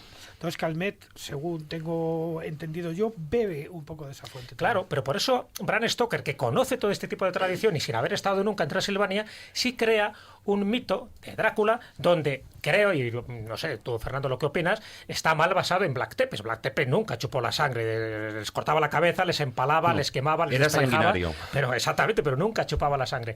Y dice que se basaría más, aparte de Black Tepes, que bueno, no deja de ser un mito histórico, ¿no?, dentro de Rumanía, que incluso Ceausescu le tenía como héroe nacional, o sea, fíjate, claro, también otro personaje que tal baila, pero se basaba en otro personaje irlandés, un tal Albartach, que era un personaje de la Edad Media, que sí decía decía la leyenda que chupaba la sangre de sus súbditos, el tal Albartach. Entonces, entre Vlad Tepes y el Albartach pudo haber hecho ahí una especie de mezcla, también un poco inspirado por un asesor que él tuvo, que creo que era Armenius Bamberi, un erudito húngaro, que también le suministró bastante información. Entonces, con todo eso, hizo una especie de batiburrillo, pero muy bien escrito, que se convirtió en mito literario. Y fíjate que estamos hablando de un mito literario de 1897, o sea, ya finalizando el siglo XIX. Lo que pasa es que Chepes, el empalador, el Vlad Chepes, nunca, no hay ninguna referencia a él como chupador de sangre. Claro. O sea, Chepes lo que era un... bueno, para los rumanos sí, es un héroe, pues luego lo explicamos si queréis. Porque un poco bruto, pero en fin. Pero de todas maneras, él jamás se había asociado al empalador, eso sí era el empalador, no se había asociado jamás con chupar la sangre. Entonces, quiero decir que la sangre es un añadido posterior, que aparece, aparte ya de los antecedentes estos que tú has señalado ahí, muy bien, pero la claro, aquí volvemos a lo mismo, lo fundamental, que es la dicotomía entre el Drácula real y el Drácula mítico. Claro, que se le atribuyen pues claro. Partes mágicas, ¿no? Que es, yo creo que eso es ahí donde todo el mundo se puede sentir identificado o le puede gustar la figura de, hay una cosa importante, Drácula. Un segundo, la muerte real de Vlad Tepes, eso sí que es importante porque eso sí vincula directamente a la leyenda de Bram Stoker. Ahí sí coge una parte. Sabes que uno de los problemas que existe sobre la muerte de Vlad Tepes es que hay elementos que no están seguros, dónde está esa cabeza, cómo quedó la tumba, todos estos temas que forman parte del folclore de la leyenda de Balak, que luego de Rumania, pues quedan ahí en una duda porque hay que tener en cuenta que él era violento y brutal incluso en los parámetros de medición de los Balcanes del siglo XV. O sea, es decir, tener un bosque empalado en Tirgoviste en la capital, una cosa demencial. Pero el problema, por ejemplo, es que Chepes, yo he estado en la tumba de lo que se considera que es la tumba de Chepes, en Snagov, que es un islote, en un lago ahí, no muy lejos de Bucarest, pero en las últimas investigaciones, por lo visto, rebuscaron allí en lo que era la tumba y encontraron que eran huesos de animales, no eran huesos de personas. Con lo cual aumenta la leyenda. Con lo cual aumenta la leyenda, y eso además es lo bueno de las leyendas, ¿no? Que al final nunca sabes muy bien la... Pero hay un elemento que yo creo que define fundamentalmente a la figura del vampiro literario con respecto a estas tradiciones que vienen de las pestes y que vienen de movimientos anteriores. Y es la incorporación del elemento, digamos, religioso derivado del catolicismo o del cristianismo, que es la equiparación del vampiro con la figura del diablo, de tal manera que los kits antidemonios, lo primero que aparece es un crucifijo, o sea, un crucifijo en forma de puñal y cosas así, que es anterior a Bram Stoker. Entonces yo creo que ya existe una tradición anterior de asociar al vampiro con el diablo. Sí, me interesa mucho eso que ha dicho, porque en definitiva Drácula viene de Drácul. Drácul en rumano significa dragón, pero en rumano antiguo, esa palabra Drácul también significaba diablo, demonio. De tal manera, y Drácula, en el sufijo de la A, significa hijo de, con lo cual, en definitiva, Drácula podría significar hijo del dragón, que era como se llamaba el padre, porque el padre pertenecía a una orden militar, que era la Orden del Dragón, que era una orden que combatía contra los turcos y que dependía del Sacro Imperio Romano Germánico, y la otra acepción es hijo del diablo.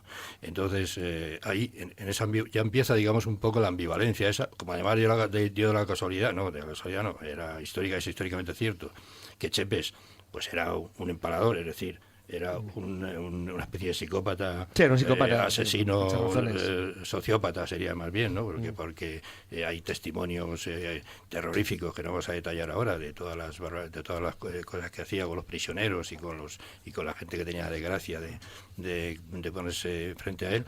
Pues ahí ya se empieza a juntar las dos cosas. Es decir, por una parte, el hijo del diablo, ya, pero el hijo del diablo que se le aplicaba ya al personaje real, que todavía, y luego ya esa especie de visión de hijo del diablo la transmite Stoker al mito también, el rey Stoker al conde.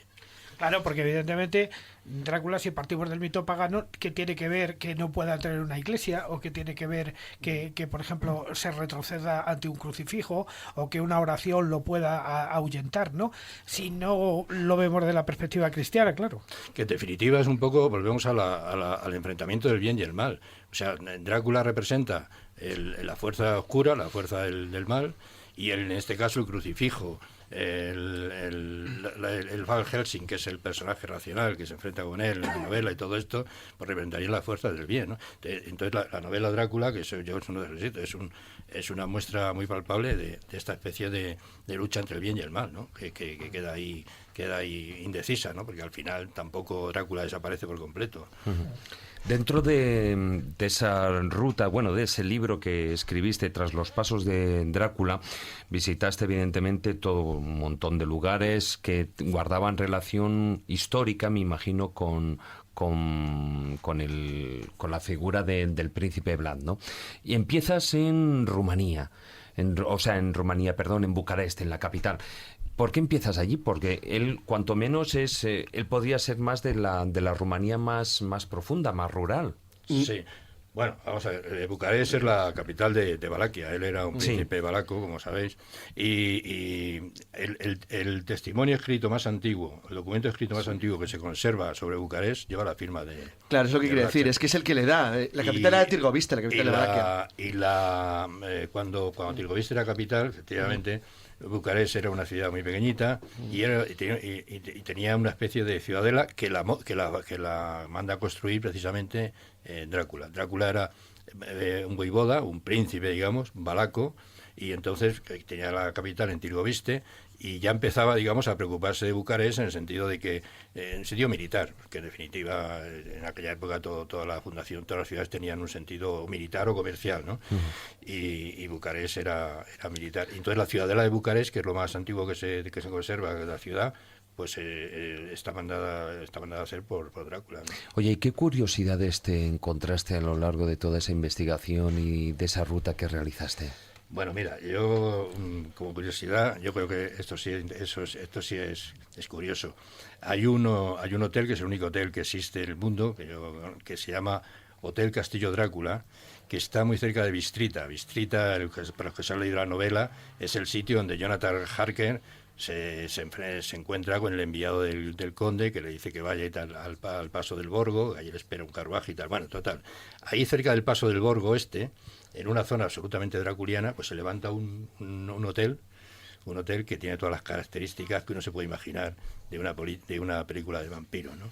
Y se llama el Hotel Drácula. Y entonces, ahí en este hotel hay una cripta donde se les dice a los huéspedes, a los turistas que llevan por allí, o no turistas, o fanáticos del personaje, se les dice que pueden pasar la noche si quieren en la cripta, porque el conde de vez en cuando pues visita la cripta y tal. Y entonces en la recepción hay unas instrucciones que no me resisto a mencionar porque son graciosas, bueno, que son instrucciones de obligado cumplimiento, se dice a todos los huéspedes, y que los huéspedes tienen que firmar cuando llegan allí a la primera noche del hotel, pues que van a cumplir las instrucciones. La primera dice, puede ir a cualquier parte del castillo, excepto las que están cerradas con llave. Pero esos son sitios en los que usted mismo no desearía entrar. Y es la misma advertencia, además, que le hace Drácula a Harker cuando llega al castillo en la novela. La segunda instrucción, la segunda condición, dice, debe evitar, especialmente de noche, los bosques, los cementerios privados y las casas embrujadas. Estos los cementerios privados tienen su gracia, ¿no? Y dice, tercero, los murciélagos siempre revolotean por la noche en torno al castillo, en torno al hotel. Cuarto, dice, el conde no duerme dentro de su ataúd en la cripta. El que quiera hablar con él debe quedarse tendido en el ataúd tapado, a oscuras y con la puerta de la cripta cerrada. Por la mañana alguien vendrá a abrirle la puerta. El quinto punto dice, para atestiguar que ha dormido en la cripta, el huésped le podemos poner al huésped en su pasaporte un sello en recepción que es el único en el mundo que existe. Tal. La otra condición dice, si usted muerde a alguien y la persona no sangra, entonces evidentemente usted tiene un problema. El séptimo dice, el conde Drácula es alérgico a las reclamaciones. Y el octavo dice, si usted no se refleja en los espejos o no arroja sombra, no le eche la culpa a sus ojos. Pero esto es gracioso porque tienes que firmar las instrucciones estas antes de que te firmas. Y luego lo de la cripta, efectivamente, hay una cripta allí con un ataúd. Y tú puedes pedir en hoteles quedarte por la noche metido en la cripta, pero tienes que pasar la noche metido en el ataúd. Y ya, bueno, pues ya lo que... O sea, o la habitación es muy pequeña y te obligan... Ataúd con derecho a baño. Con derecho a baño, no hay baño. Lleva una escalera estrecha y tal. Y no hay baño ninguno. No, digo, por la descomposición que te entrará, ¿no? Del miedo. De todas maneras, algunos personajes, es que eso de los ataúdes, dormir en los ataúdes les ha puesto mucho. Acordaros del castillo de la Conocera, que también dormía. Es verdad, Sí. Pero bueno, así como, Vlad Tepes, o bueno, ¿cómo lo pronuncias? Porque... Dicen los expertos dicen que el Tepes se pronuncia Chepes. Chepes. Así, Bueno, pues pero se escribe por una Tepes, vez lo sí. voy a decir medianamente bien. Que Vlad Chepes era un personaje real, a diferencia del Conde Drácula, pero que sí, luego existieron otro tipo de personajes, otros personajes que cuanto menos sí que están en la linde del personaje vampiresco. Tenemos, bueno, pues personajes como Gilles de Rey, bueno, la gente le estaba apuntando enseguida, ¿no? Jezebel Bathory, ¿no? Elizabeth Bathory. Bueno, pues yo creo que es el más conocido, pero hay otros personajes no tan conocidos al respecto y que sí que vivieron, que fueron reales y no productos de la literatura. Lo que pasa es que, ya te digo, la palabra vampiro luego ha servido para meter en ese mismo saco a personajes que eran unos auténticos psicópatas, asesinos de niños, y en ese caso pues estamos hablando de Gilles de Rey. Sacamantecas también, claro, ¿no? Claro. Bueno, sacamantecas, los chupasangres, tal como se define dentro de todas las tradiciones y en todas las culturas, en todos los pueblos, siempre hay algún mito relacionado con alguien que te va a sacar la sangre. Incluso muchas veces los llamaban los indianos, porque pensaban que eran ellos los que, gracias a su poder económico, contrataban a hombres del saco para raptar a niños y luego chuparles la sangre pensando que eso les podía curar la tuberculosis. O sea que hay muchísimos personajes alrededor de una palabra, ya digo que es una palabra que surge en el siglo XVIII, que incluso en el diccionario de la Real Academia Española de la lengua es a mediados del siglo XIX cuando se incorpora. O sea que hasta ese momento ni siquiera la palabra vampiro existía en nuestros lares. Y es verdad que está Gilles de Rey por una parte, en fin, ya sabéis, el famoso mariscal de Francia del siglo XV, Isabel Bathory, que sirvió también de inspiración para muchísimas novelas. Que era vampiro auténtico, eso se ha demostrado. Sí, pero lo que hacía era que con la sangre virginal de las doncellas que ella, en fin, secuestraba, pensaba que con eso tenía una rejuvenecerse eternamente. Es no que tanto que la era lo que ingiriera ella la sangre. buscaba. Era lo que ella buscaba. Despobló un valle entero. Claro, lo despobló entero. Porque ella había pero no bebía la sangre como tal, se bañaba en ella. Se bañaba, sí. Ella había tenido una experiencia, le dan un tirón de pelo, una de sus criadas, entonces la mete un bofetón, la hace sangre y al caer la sangre sobre la piel, nota ella que esa piel está más tersa y mejor. Sí, entonces piensa, bueno, de hecho se hizo una especialista en hacer, realmente no en matar, sino en exprimir la sangre, la máxima sangre posible, es decir, realizaba una serie de cortes para que se duchaba con ella. Claro, pero que las jovencitas le duraran el máximo tiempo posible, con lo cual practicaba, cuando encontraron, eso están en los informes, cuando encontraron los cuerpos, se los encontraron lleno de cortes por todo el cuerpo, porque era la única manera, colgados por supuesto, porque ella de esa manera se colocaba debajo y se bañaba en la sangre. Por eso digo. Bueno, y Jure Grando y Arrado Paule, que no los vamos a comentar ahora, pero que también sirvieron dos personajes históricos para dar pábulo a este mito, tanto en el siglo XVII como en el XVIII. Hacemos una pequeña pausa, no tan pequeña pausa publicitaria, y enseguida volvemos con la segunda parte del Filandón.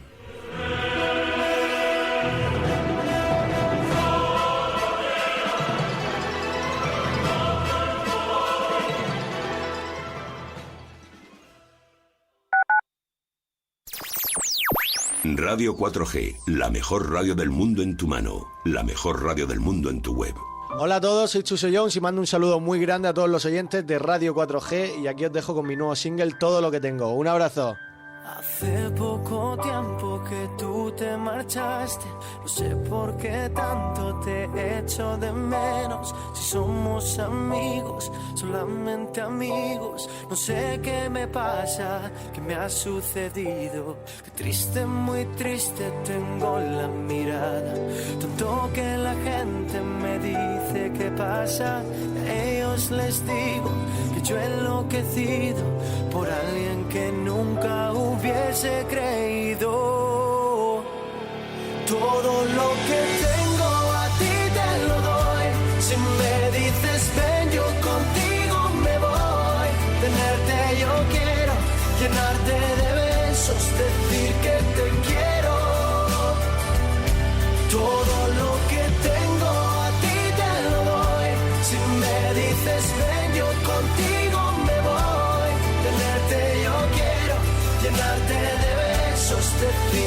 te quiero. Cuento los segundos que te tengo lejos, mi mente despierta y me siento muy lento. Pensar en tenerte, mira lo que siento. Quien fuera tu risa y quien fuera ese beso. Espero y espero sin ver el momento de estar junto a ti, decirte lo que siento. Se juntan los días, las noches, los sueños y en mi corazón se enredan los deseos. Todo lo que tengo a ti te lo doy. Si me dices ven, yo contigo me voy. Tenerte yo quiero, llenarte de besos, decir que te quiero.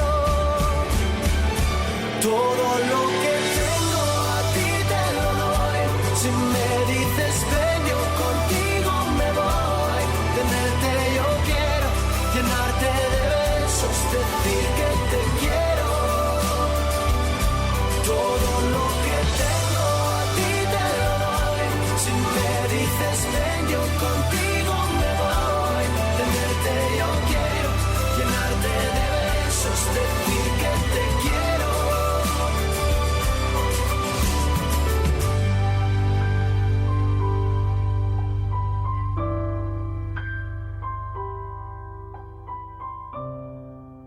Esto es Radio 4G, una nueva forma de escuchar la radio.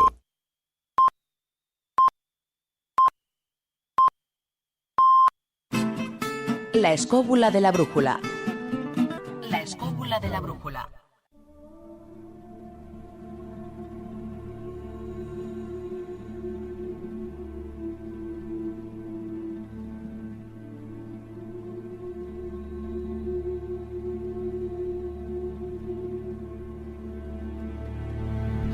Bueno, continuamos con el filandón, con la segunda parte del filandón. Nos quedan unos 10 minutillos y a micrófono cerrado Martínez Lainez, por aquello del Fernando López del Oso, por diferenciar el nombre. Estás mencionando quiénes fueron los primeros que vieron realmente animales, vampiros, en el mundo, ¿no? Los primeros europeos que vieron vampiros fueron los españoles, en las selvas centroamericanas y en la costa del Darién y tal, que hay auténticos, porque lo que se conocía son los murciélagos, pero los murciélagos, como sabemos, no son, quiero decir, no chupan sangre, únicamente se alimentan de insectos y de frutas.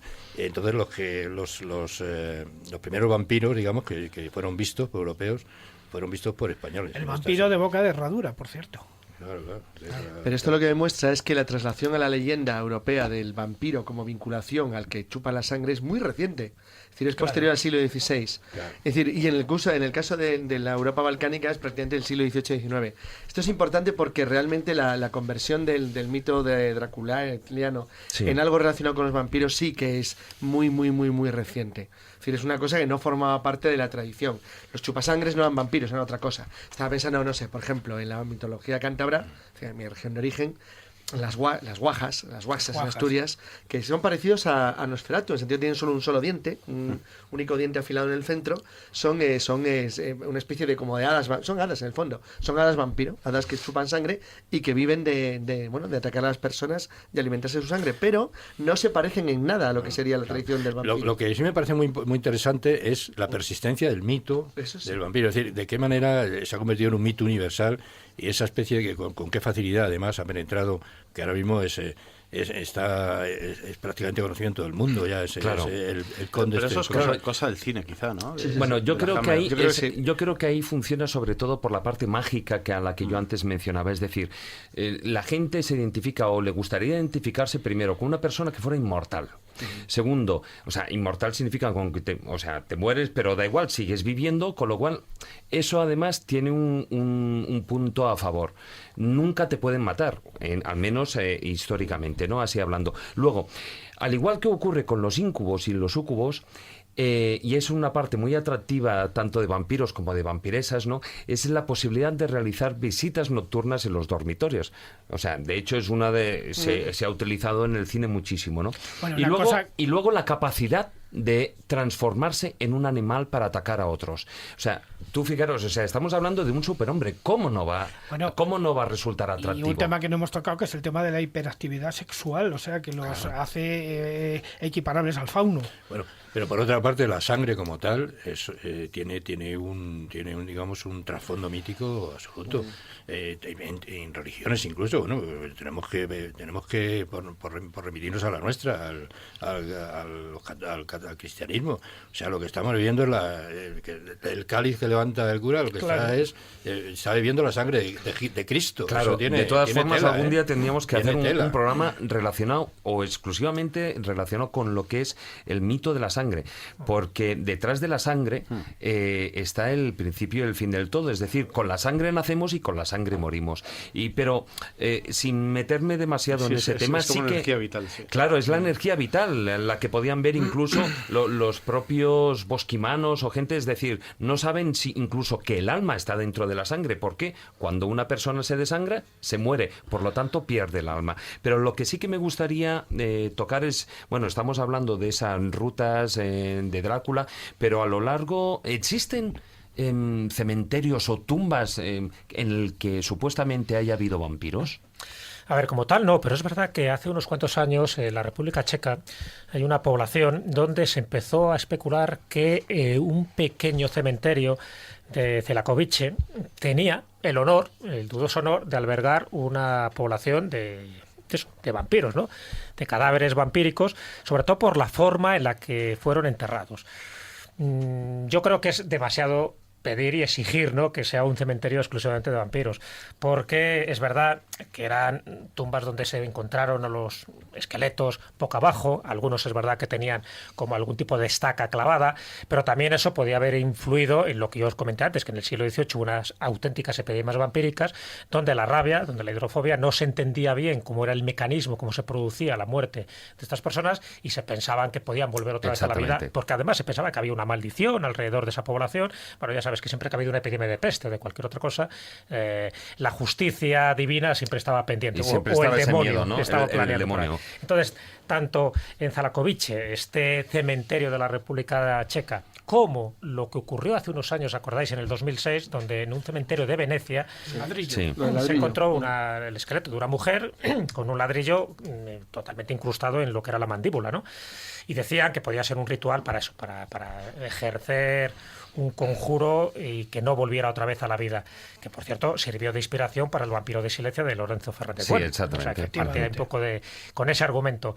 ¿Qué hay de verdad o mentira en todo esto? Yo entiendo que es cierto que había determinados rituales para que muchas personas que habían tenido una conducta indecorosa en el pasado no volvieran a la vida, porque se pensaba que se podría volver. Acordaros que en esa época en la existencia, en el más allá, se creía, o sea, no se ponía ningún tipo de duda. Entonces, si había personas realmente malvadas, cuando morían, se cercioraban de que no volviera otra vez, pero no tanto el cuerpo físico, sino su espíritu. ¿Y cómo?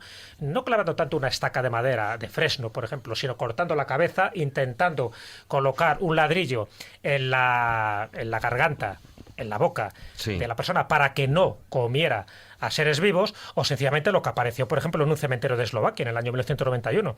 Apareció una tumba cubierta de granos de adormidera porque, según los arqueólogos, tenía una función, y es que el vampiro, antes de retornar al mundo, tenía que contar los granos, que es un poco lo que hacen también algunos duendes de la tradición, por ejemplo, española. O en la necrópolis de Praga, o bueno, la de Eslovaquia también, se encontró otro féretro envuelto en cadenas para impedir la salida del supuesto vampiro. Y siempre boca abajo.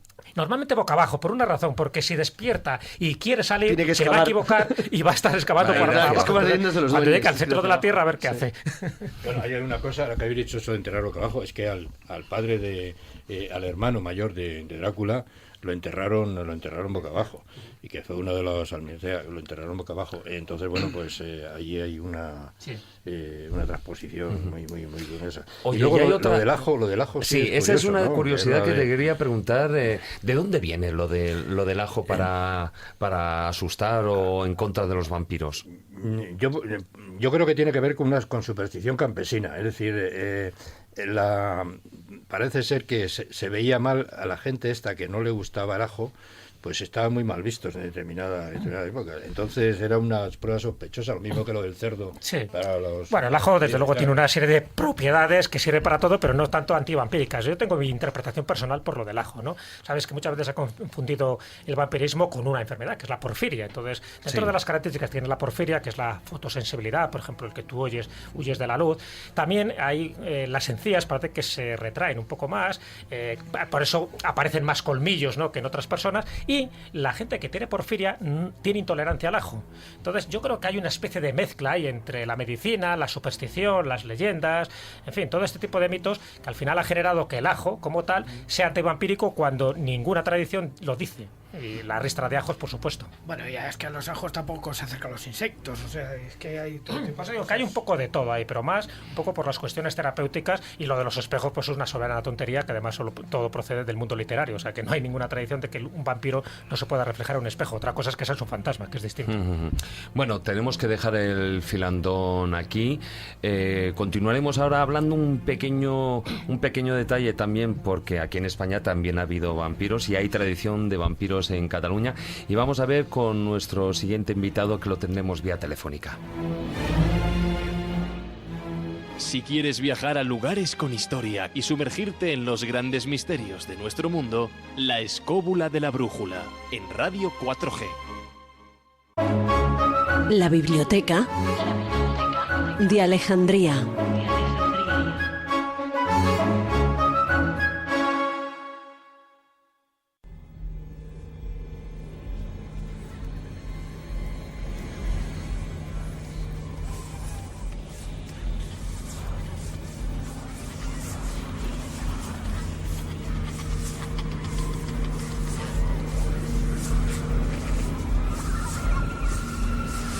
Bueno, y tenemos al otro lado del hilo telefónico a un buen amigo, Miguel Aracil. Hola, muy buenas noches.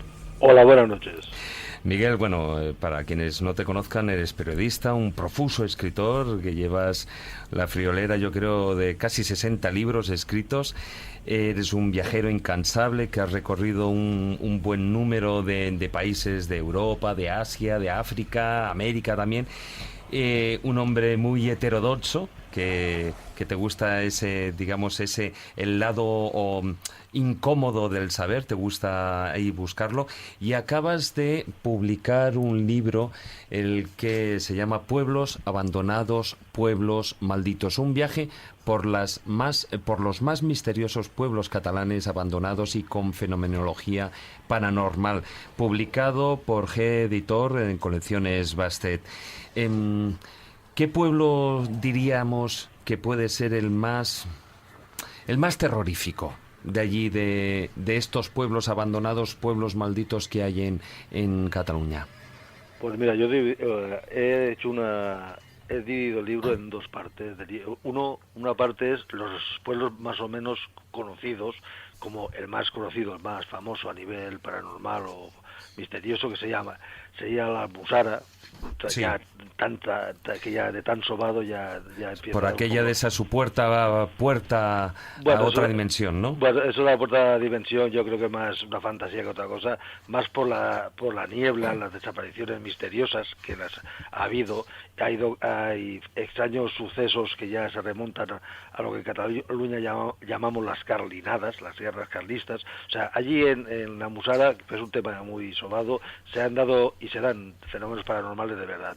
Después hay otros de otro tipo, que serían los de donde entra ya no es el lugar a nivel de fenómeno paranormal normal, sino que por desgracia, al quedar abandonados, pese a ser muy grandes, como puede ser Marmayá, en la zona del Penedès, entonces han sido muy visitadas por grupos o sectas satánicas o del sendero de la izquierda, no política, sino esotérica, sí. Y donde se han cometido, y además está documentado en el libro, o sea, con nombres y fechas, asesinatos de mujeres, violaciones de mujeres que se han quemado, y entonces allí sí que reside el mal, pero dejando claro claro que yo soy ateo. Cuando hablo del mal, hablo de la maldad humana. En mi último viaje en plan reporteril allí en la zona de Marmayá, por ejemplo, subiendo, hay casi una hora andando de donde dejes el coche, subiendo al pueblo, pues me encontré con yo estoy bastante avezado en temas, vamos a decir, de supervivencia o castrense, y me encontré con la agradable sorpresa, agradable entre cursilla, de encontrarme que con una lanza, exactamente, que y mi esposa iba detrás mío, me atravesó anorak, una armilla militar que llevaba, y el polo, porque alguien había puesto mimetizada allí entre la vegetación que subía directamente al cementerio, había puesto una verja de hierro oxidada de forma tipo estaca Puishi, la famosa del Vietnam, y me pegué un tajo de 5 centímetros de largo, ¿no? Que tuve que ir después al Vendrell. Por cierto, no me atendieron en la seguridad social del Vendrell. Vale, sí, no, eso es decir bien. Bueno, Miguel Escate, te gustan las aventuras peligrosas, ¿eh? Sí, a mí me gusta, sí, para eso soy el borde de la frontera.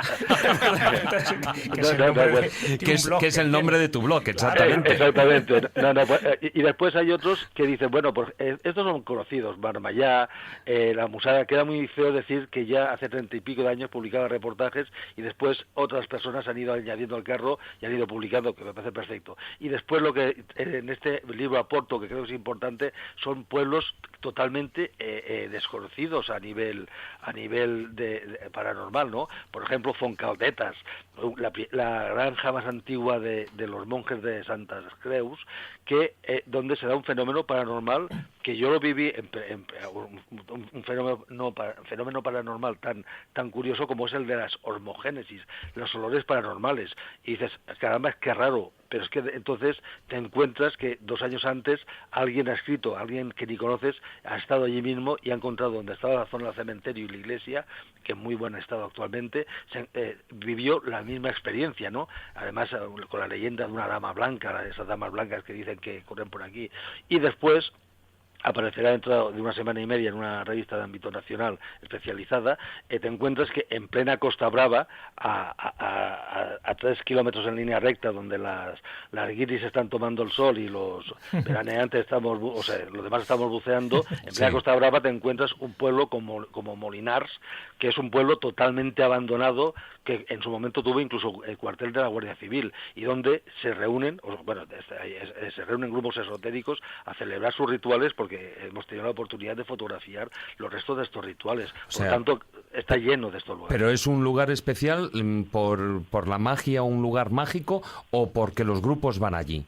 Normalmente es porque los grupos van allí, unos a celebrar sus rituales tipo Molinars, que no hay nada de macabro. Lo curioso es que vas allí y ves las casas cerradas y todo, que eso está muy bien, pero curiosamente ves una cantidad de racimos de botas y de zapatos y de espardeñas, que decimos que tal, supongo que eres David, ¿no? Sí, claro, soy David. Vale, entonces las espardeñas, sí. Las espardeñas, de las zapatillas, y las ves desde decenas de años allí colgadas a las puertas, y nadie, afortunadamente, ningún vándalo, especie semihumana que corre mucho por nuestro país ahora, tanto autóctono como de importación, y te los encuentras allí que nadie les ha tocado, como si tuvieran vida propia e impresionaran, ¿no? Miguel, una preguntita. Sabes que siempre vamos muy justitos de tiempo, pero sabes que el tema de hoy es el tema de las sendas vampíricas. Hemos tocado el mito de Drácula, y yo sé que tú eres un experto en vampirismo y algún libro que has escrito sobre los no muertos, y evidentemente experto en toda esa fenomenología en Cataluña, ¿no?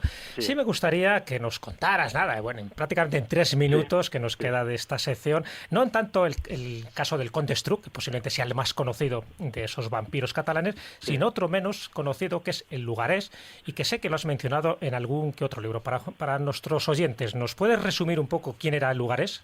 Sí, mira, Lugares fue un noble que vivió en el siglo XV. Curiosamente, actuó de una manera muy parecida a su contemporáneo, el famoso mariscal de Rein, que iba con Juana de Arco, y vivió en la comarca de la Garrocha. Tuvo su castillo, un castillo edificado supuestamente sobre lo que fue unos restos funerarios de guerreros magiares. Los magiares hicieron varias incursiones en Cataluña.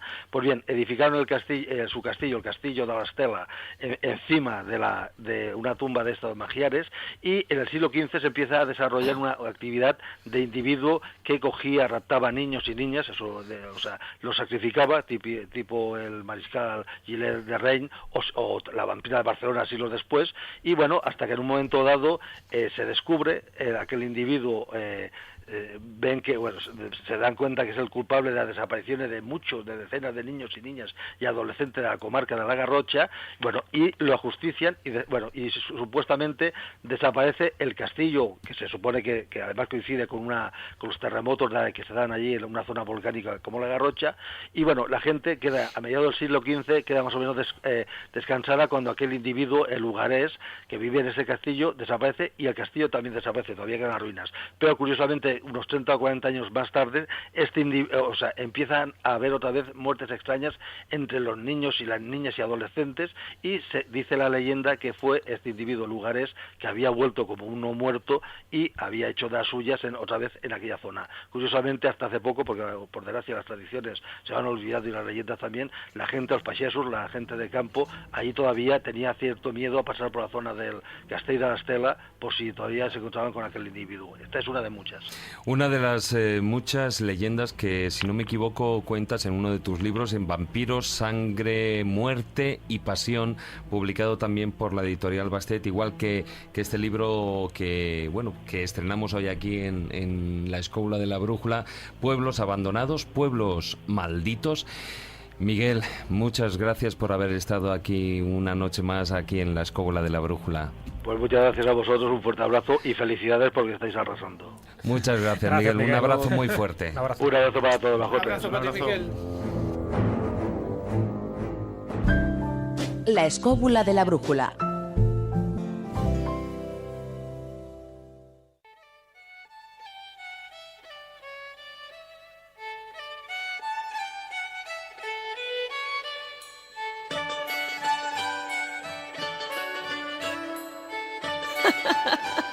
Los cuentos de Callejo.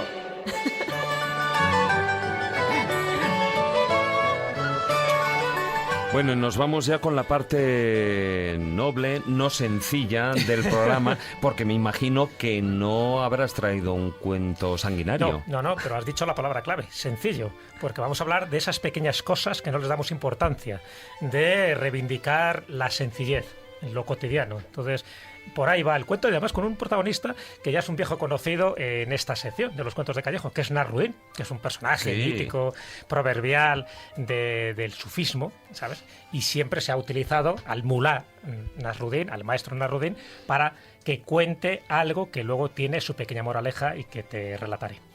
Pues vamos a escucharlo.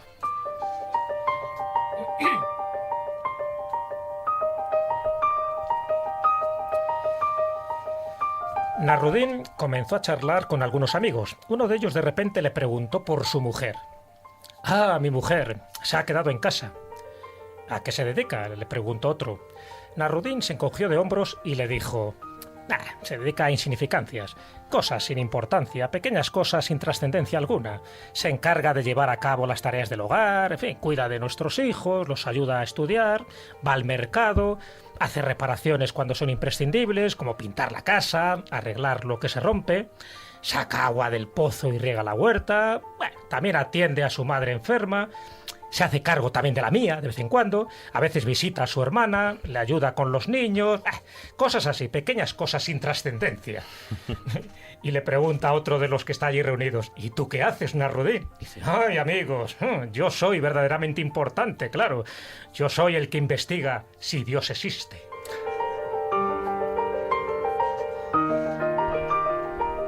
Bueno, una cosa pequeña, pero de una gran importancia, ¿eh? Fíjate, todo el día ahí tocándose las narices, si Dios pero existe, era ¿no? filósofo, ¿eh? Hombre, qué filósofo el Nasrudin.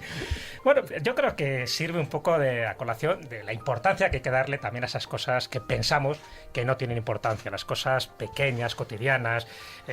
Fíjate, durante el día parece que siempre estamos buscando grandes milagros o grandes acontecimientos y no nos percatamos de esos pequeños acontecimientos, de esos pequeños milagros que ocurren desde ver amanecer hasta degustar una taza de café, cerrar la puerta sin golpear, una mirada, un beso, comer churros con chocolate, mover la silla sin hacer ruido, recibir a una persona con respeto, ayudar a un ciego a cruzar la calle, regalar una flor, etcétera, etcétera, etcétera.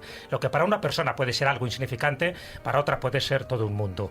Yo creo que si empezamos a valorar estas pequeñas cosas cotidianas que tenemos todos, que hacemos todos, pero no solo las nuestras, sino también dar importancia a los que hacen otros, ¿no? Que puede ser nuestra pareja, nuestros hijos, en fin, nuestro jefe, nuestro compañero de trabajo, a lo mejor ese gran espectáculo que muchas veces estamos esperando cada día se convierte en pequeños espectáculos, en pequeños milagros y que nos reconcilia un poco con la belleza de las cosas sencillas, de lo cotidiano, esa filosofía de las pequeñas cosas que en el fondo son las que nos hacen felices, no hay algo espectacular que tengamos que ver, ¿no? Yo entiendo que, por ejemplo, una de las diferencias entre un sabio y un erudito, que a veces se ha dicho, ¿no? ¿Qué diferencia hay? Bueno, un erudito, pues posiblemente es el que está buscando grandes verdades, grandes pasiones, incluso grandes fórmulas o grandes conocimientos, sin más, y sin embargo el sabio es el que saborea, y nunca mejor dicho, esas pequeñas verdades de las cosas que son cotidianas, de lo que hacemos en cada momento, desde que nos despertamos hasta que nos acostamos. Entonces, si vas acumulando esa pequeña filosofía, es lo que al final, esa experiencia, el valorar las cosas insignificantes, nos hace mucho mejores, ¿no? Casi lo que hacemos nos puede parecer insignificante, pero yo creo que es muy fundamental y muy importante el hacerlo, porque si no lo hiciéramos no seríamos como somos. Como decía una frase anónima, y con esto termino, dice, aun aquello insignificante como granos de arena cubren el gran vacío del infinito. Yo creo que hay que llenarlo y lo llenamos cada momento con aquello que nos satisface. Y lo que nos satisface a veces es esto, un sorbo, una mirada, un beso, un gesto.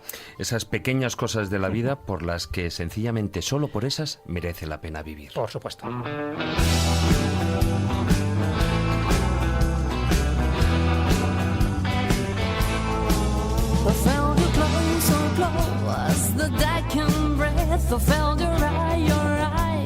Across my skin, I have no words for you and me. I have no peace since you've been here. Bueno, pues hasta aquí dura la edición de La Escóbula de la Brújula por esta noche, ¿no? Solo queda despedirnos. Fernando Martínez Lainez, muchas gracias por estar aquí. Lo que sí que me gustaría resaltar, bueno, ese que es tu último libro, ¿no? El Roncos Tambores. Roncos Tambores, sí. Publicado en EDAF. La segunda parte de la la trilogía El ocaso de los héroes. Sí. Claro, claro.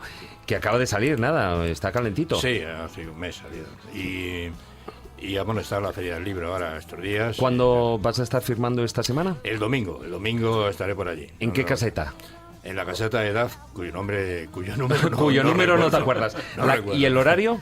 El horario de 12 a 2 de la mediodía a 2 de la tarde. De 12 a 2 del mediodía. Fernando firma en la 367. 367. Ya te la apuntas. Aquí, amigo Carlos, que se lo sabe todo, ha dicho que era 367. Otro Fernando que también firma, pero no el domingo, sino mañana. Fernando López del Oso, mañana en la caseta 264, ¿no? Eso es. Mañana perfecto. en el mismo horario. Sí, de 12 a 2. Bueno, pues ambos, muchas gracias por estar aquí. Ha sido todo un placer. Un placer para mí, supongo que para nosotros, seguro. Y bueno, y al resto de compañeros de equipo, Carlos, muy buenas noches. Buenas noches. Me ha gustado el cuento de Jesús, eso de la felicidad de las pequeñas cosas. Un pequeño yate, ¿no? Una pequeña fortuna. Pues eso, yo me voy a comer un ajo. ¿Cómo le das interpretación personal, eh? Sí, hombre, claro. Es de Groucho Marx, joder. Hombre, yo prefiero esa versión que no las pequeñas preocupaciones de la vida, ¿no? Muy buenas noches, Me voy Maese. a comer un ajo para que no me ataquen los vampiros. Muy buenas noches, Jesús. Gracias, David. Hasta la próxima semana. Y bueno, y a todos vosotros, queridos escobuleros, gracias por acompañarnos una noche más durante estas 2 horas. Os recordamos nuestra página web, laescobula.com, y en las redes sociales, en Facebook, La Escóbula de la Brújula, y en Twitter nuestro perfil es @escobuleros. Buenas noches. Tratad de ser felices e ilustraros. Hasta la próxima semana, amigos.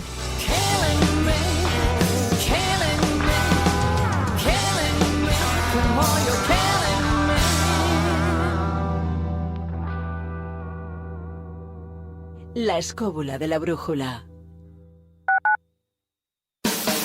Entra en radio4g.com y descubre nuestras emisoras exclusivas en Internet.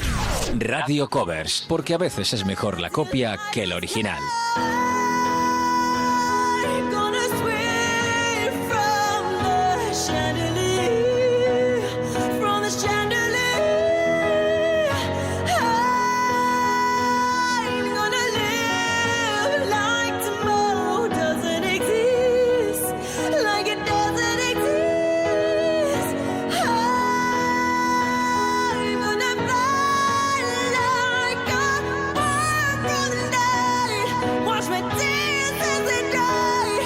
Radio Covers, un canal exclusivo de radio4g.com. Radio 4G, la radio con alma. José Antonio Avellán presenta Asalto al Real Madrid, la transcripción literal de un diario de 838 días sobre la mayor infamia que ha sufrido el Real Madrid en toda su historia y lo que se gestó desde dentro.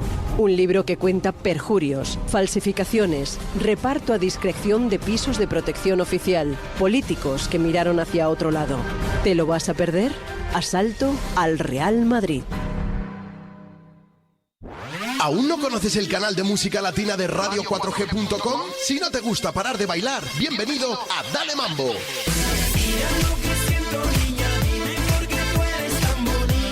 Flow electrónico tropical, reggaetón, dembow, salsa, electrolatino, merengue, mambo, bachata y todos los ritmos urbanos del momento en la emisora latina de radio4g.com. Los mejores temazos de ayer y de hoy solo en Dale Mambo. Dale Mambo.